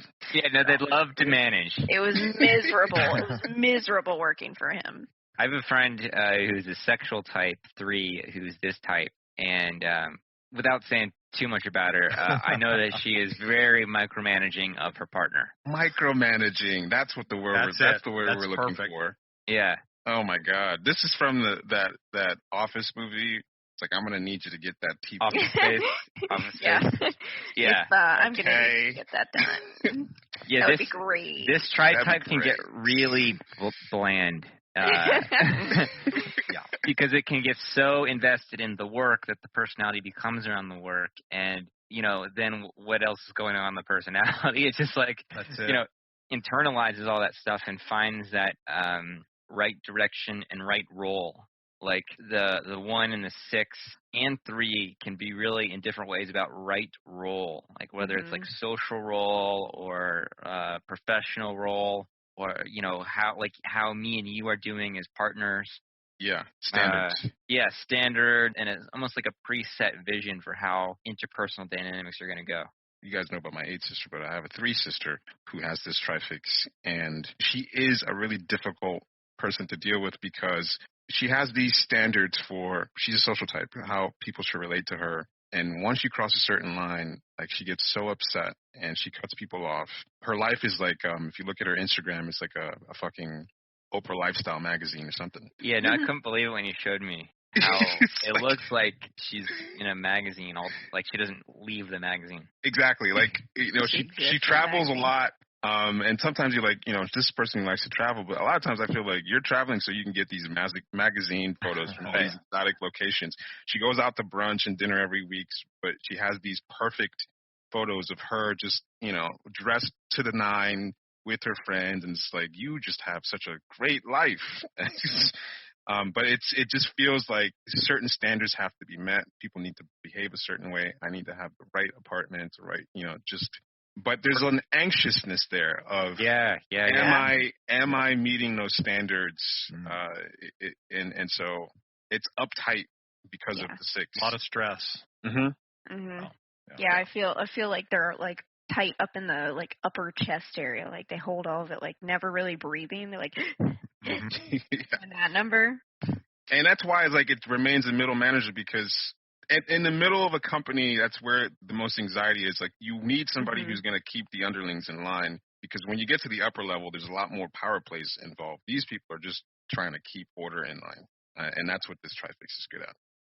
Yeah, they kind of almost like having their face near the dirt, like they like being preoccupied on some level, like it's familiar, and like if they had that kind of being at the top where you, like you said, it's not necessarily more relaxed, but it's less anxious, and there's more of these sort of pushing and things like this going on. That's part of the 6 thing, right? Right. Staying in the middle. Yeah. Right. Yeah. What are some famous examples? Let's see. Martha Stewart. Oh. She's a 1. Yeah. Pretty sure that this is her trifix. Makes sense. Whatever you think Hillary Clinton's type is, this is her trifix. Yeah, we have disagreements. I think she's a 3. Other folks here think I think she's a 1. 3. I think she's a self-pressed 3, and then some folks think she's a 1. Yeah, I think she's a 1 with this trifix. This trifix is probably not going to be, I don't want to say suited, but necessarily overly inclined to chaotic world of artistry and creativity. Not to say that if you have this trifix that you can't be a great artist, but it's probably unlikely. Yeah, I feel like this is like the emptiest of ones. Like, they have like no emotion. Damn. Sorry, but it's hard in kind the of true. Say what you really think. Well, I just feel like, that 3 keeps them just totally locked away from their emotions. So they try to be like, especially like a core 3. Like, they try to be like genuine, but then you're just like, ugh. Like, it's like, ugh. Nancy's manager really. Yeah, it's like a crab trying to give you a hug. You're just like, oh God, this is terrifying. Yeah. Tell us where it hurts. Tell us where it hurts. Big bad taste. Terrible manager. Go ahead. All right. So next one is 135, the Robo Celibate. Love Robo Celibate. Yeah, that's good. A great name. This is like in each center. This is the most systematic type of each center. All the competency type. triple competency, triple let's find a solution to this. John, you were posting some memes in the chat that were hilarious of RoboCop showing up. I'm here to not fuck. Oh yeah, I forgot about that. Yeah. It's like Robo Celibate. I am here to not fuck.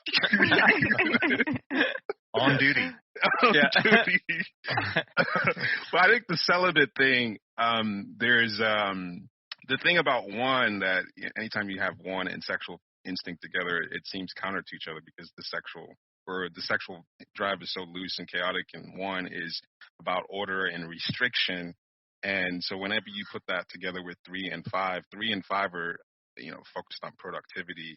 And that's just not, that's very dry. This trifix is so robotic that you can't imagine sex and this trifix together abstractly, that it doesn't mix. So it's just such a robotic trifix that it's like, this is the robo celibate. Sort of object-oriented rather than people-oriented. You know what I mean? Or yes. Yeah. There's no sex in that. Right. Yeah. Exactly. Yeah. This is the Dead trifix or alive, we are not fucking. This is a trifix that would replace a human wife with a robotic blow-up doll. This would be the first one to do so. One of the names I've got on my site is the skilled apparatus. That's sounds well, like even when they fuck, it's like, I am ready for sexual function, dear. Push the button. Even with Are you coming? Are you coming? Are you coming? Even with like Zuckerberg with the one wing, like it still comes through in a big way with him. True. There you go. Just the roboticness. 935. Yeah. Mm-hmm. Any famous people? Famous. Let's see. Let us see. What are some robotic? I bet a lot of academics are this. Oh, Tim Ferriss might be. I think he's a core 3. Tim Ferriss. A lot of people know who he is. Yeah, I think he's 5 fixed. Yeah, actually, I think he is at this trifix. And if you've read any of his books, he's extremely systematic, New York bestseller, and he's somehow hacked like life hacks, that whole thing. He's real big on that, and he's sort of done that to the book promotion game.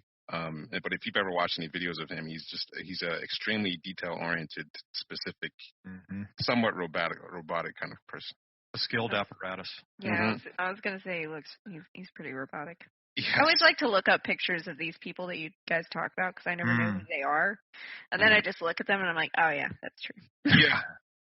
But a cool example as a sexual 5, I think Tilda Swinton is this trifix. That makes some sense. Yeah, she. If you've watched any interviews of her, she's very sharp, 5 wing 6, and she feels 1 and 3 fixed. Yeah, she's pretty cool. But yeah, she's a great artist. What's her sexual social? Interesting. Yeah. Another example of a sexual type who probably has this trifix is not super famous, but Vincent Castle. It's a sexual 1, sexual self-pres 1. He was in Black Swan or what was that? Yeah, that guy. All right. Moving on. What do we got? 127.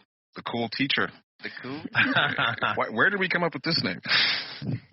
I mean, if you've had a cool teacher, they were this type. And I have a friend, I don't remember who came up with this, but after it was christened, the cool teacher, I realized my friend, who is a cool teacher, is tri-type. Colleen's husband. Okay. 7 pod. It's like the one, like, education and teaching and betterment is still there, but with a little bit of like a 7 chill vibe, And the 2 also, it's like, I want to help, I want to better, I want to give attention to people, and the 7 and 2 are both optimistic type. 2 is also parenting-ish. Right. Yeah. I feel like the 2 and 7 together give like the 1 kind of a cheesy. Yeah. Where like the cool teacher, Positive. you're always like, that's a little cheesy, like dad jokes. Yeah, dad jokes. Where you're totally. just like, they're trying, but cringy. Yeah, Mary Cloud's dad, who's a core 2, was a teacher in my high school, and Mary was on the 1 pod. Her dad, Ficus, knew Riso, Don Riso, when they were in the Jesuits, and so that's sort of like that way is how I got the Enneagram. But He was the cool teacher and was a little irreverent, but also like very principled and moral, but could go to that 7 place pretty easily. And yeah, it was just, with these cool teachers, it's like they can unbutton the first button of their shirt, and like they'll sit on a desk when they talk, Do they have youth leader shoes? Yeah, like comfortable, but like actually kind of stylish. Like yeah, exactly. And Jeans are a little tight. Conversely, I've got a 7 with a 6 friend who's this tri-type, and it makes him not as cool of a 7, right?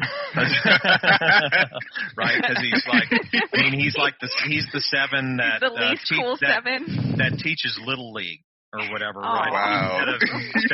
Instead of partying or whatever kind of 7 cliches you want to say. That's funny. Yeah. The 1 and 2 fixes. Anytime you have 2 super ego fixes, you are not cool. Quite the opposite. The opposite. Oh, I can't wait for 126. There are no famous people for 127, by the way. I think this is probably one of the more non-celebrity type trifixes in terms of. But you knew him at your high school.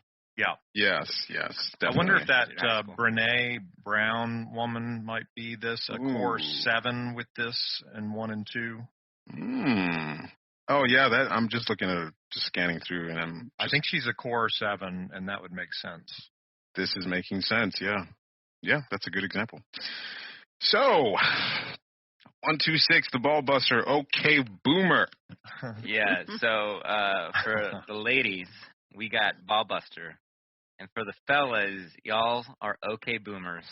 Mm-hmm. And I think that this distinction makes sense from the point of view that these are all 3 superego types, but like superego coming from a man definitely has that like out of touch okay boomer, I still tuck in my polo shirts kind of vibe. I fuck with my socks on kind of vibe. All white suit socks. That's my white what socks. I was about to say. My white socks. His sandals. Okay, I keep the underwear on, and we do it through the hole. I do Better everything traction. Right. Yeah. And for the ball buster, it's like they can easily inhabit the nagging partner kind of mode where it's like everything is not right and it's always got to be done according to how it should be done. Right. Moral standards. This is the anti-sex, drugs, rock and roll trifix. This is the anti. This is the masturbation will make you blind trifix. This is the show me your porn search history trifix. Oh, God. Elizabeth Warren is a good ball buster. This is the sex is just for procreation trifix. like think about how she was with Bloomberg. Oh God, yeah. Yeah. So like I don't like Warren. She's too liberal for me. But like she did really good there where she did bust balls like she should have. But then but her affect was very this kind of dorky by the book kind of thing. Oh yeah. Mm-hmm, yeah. That just made her like kind of cringy. Yeah, I think what triggers me about this trifix is just it's just the level of adherence to moral standards, overly like just these rules that exist that society somehow decided we should all live by, goodness and morals, and just it's a very people oriented trifix, which means that they focus their energy in terms of correcting people on telling people how they should live. You should do things this way. No, the fuck, I will not. Like that 2-6 is real. That is really people-y. Yeah.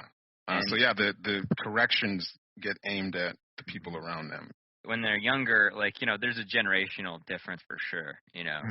Like older 126s are like a whole thing, and the younger ones get a little bit of like I don't mean type 1s. I mean younger 126s. They'll have this thing where they'll be like, I was real bad back in high school. I had sex. It's like there's a little bit. It's like like I was so bad. Kind of quality. Naughty. Yeah. One time, I'm gonna go. I smoked a cigarette behind. Yeah, yes. Right. But now, one time, addiction is bad. Okay. And I get it because I've been there. Because one time I smoked a cigarette. Yeah. Our buddy Bernie Sanders, though. Is also Yeah. yep, Yeah. very rigid and always sort of like unable to just fucking relax. And Anyway, I think that we've made them suffer enough. Mm-hmm. Got one more left. 125, the friend zone. I don't remember how we came up. I don't know that one. Why did we name it the friend zone? Well, I mean, that kind of makes sense. Yeah, I guess with 1 and 5, it's And pretty then rigid, and then 2 is just gonna like help you out, but like from afar because Yeah. 5. well, it's sort of it's like there's a lot of helpful goodness energy and then withdrawn energy. It's like it wants connection and it wants to be friendly, but it doesn't have any of that kind of edge or anything. Mm-hmm. Or it's rigid or machine-like because it's 1 and 5, right? Yeah. Right. Or And it and doesn't 1 have- and 2 super ego types too. So the moral kind of let's make space for Jesus kind of a thing. Let's take it slow and Oh yeah, be in his true. friend zone. I mean, this trifix could easily be nice guy. You know what I mean? Yeah. Good Mhm. guy. Where it's like I'm like the 2. It's like I'm either 2 in here, or and with the 5 it's like I'm either 2 out. And so it's like this thing where it's not like just cool, you know? Yeah. Yeah, and it's a little weird with the rigidness of the 1 and specificity of the 5 and Mm-hmm. and The super niceness of the 2. So you're just like, The character from that, what was it fucking show? You know, like on Netflix, about this killer guy that like gets infatuated. Oh, yeah. That show, it's like the main character is a 2, but he's like weirdly private and bookish and keeps people in his basement. But then he's always like you know, very friendly and like I'm gonna learn all the right things to do and all this kind of stuff. And then you know, I don't know. That's an example of this trite type. Yeah, from the perspective of a core 2, this would be like the more intellectual 2, for one thing. Yeah. Yeah. I guess you could say that this is the guy, this is the trifix that would use the friend zone as a seduction tactic. Yeah. That's interesting. Yeah. what? Yes, you know, like the guy who's going to just be your friend and stay in the friend zone and wait and just, you know, be I think that, I haven't seen the show You, but I'm guessing that that's the way the guy operates, that he's so sweet and non-threatening. And it's like, you know, that's the way he gets girls to eventually fall in love with him. And then go into his basement and die. Yeah. But I mean, I think there are a lot of guys that use the friend zone or just the posing as a friend as a seduction. Yeah, it doesn't work, but it does work for some people. Well, okay, for all the people listening, if you're trying that as a seduction, don't do it. It doesn't work. Well, just shoot your shot. It works perfectly. In terms of just like hanging around, just being just like being there. I've seen guys just be in the friend zone and wait until the girl's relationship disintegrates, and they're the shoulder to cry on. And next thing you know. Well, yeah, okay. If you're there after the breakup, yeah, that works. Well, 2 and 5 are going to be very helpful, you know, in air quotes. But it's like even though 5 is withdrawn, it's still like a rejection type that's trying to offer something. But like the 1 makes it appropriate, and so it's like not going to like make a move in kind of a bold way. It's going to be sort of like trying to read the right way to go about something and the right way to express affection or interest or anything like that. And so it ends up feeling stilted and kind of weird. And the 5 and 1 get kind of this mixture of schizoid stuff and rigidity. Anti-self-indulgent. Yeah. So they just wait until they're 80 and they're just waiting. Want to move in together? I gave you comforting hugs. Will you respond? In some form. I bought your groceries. Will you respond? Will you please text me back? I was there for years while you had an abusive boyfriend. Will you consider me as a boyfriend? Maybe, possibly, please. Possibly.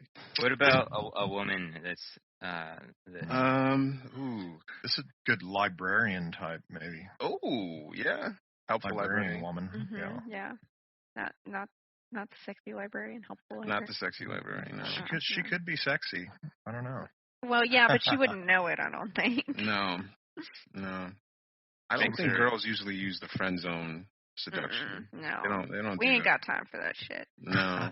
Plus, we have too many options. I could see a woman of this trifix, like just not getting into relationships much, you know, like yeah.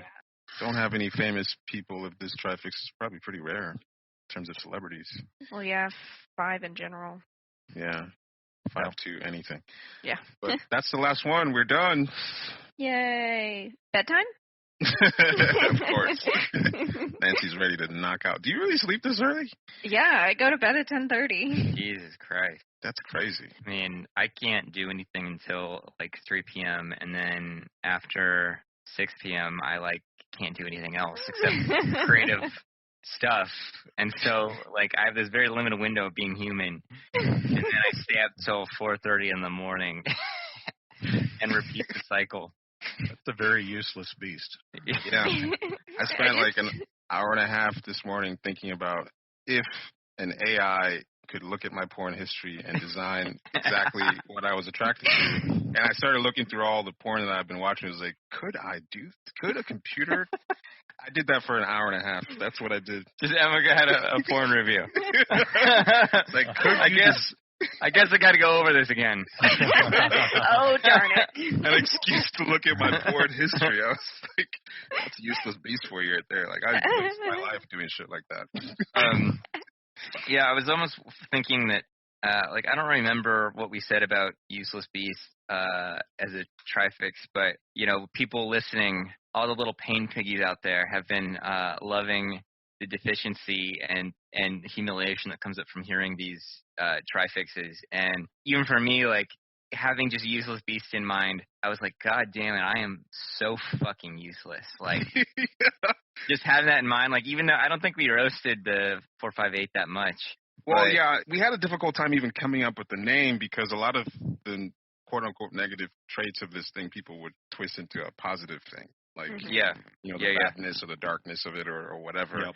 But I think the thing that really hits me because it's something it doesn't feel like anything I have to offer is anybody gives a shit about. And it's a thing that's been haunting me my whole life. How do you convert any of this interestingness to anything that's worth anything? When you're around 458, it just seems like a lot of intensity, but like, what the fuck are they doing? Like, yeah. I mean, like, kind of like, it doesn't feel like you're a loser in the sense that, like, you can't do anything because it's like, well, I know that person's talented and has a lot to offer, but it's like they're just so insularly sucked into their own fucking thing. I have a long list of things that I want to look into that I can't talk to anyone about because it's only useful to me, and it's not even useful. It's just, this is just like interesting shit that might turn into something or not, and I can spend a whole weekend It's not contributing to anybody. Or no, it's not contributing anything to anyone. Hello? I wish I was a little bit taller. I wish I was a baller. I wish I had a girl who looked good, I would call her. Wish I had a rabbit in a hat with a bat, 6'4" and farther. I wish I was like 6'9" so I could get with Leoshi, cause she don't know me, but yo, she's really fine. You know, I see her all the time, everywhere I go, and even in my dreams, I can scheme a way to make her mine. Cause I know she's living fat. Her boyfriend's tall, and he plays ball, so how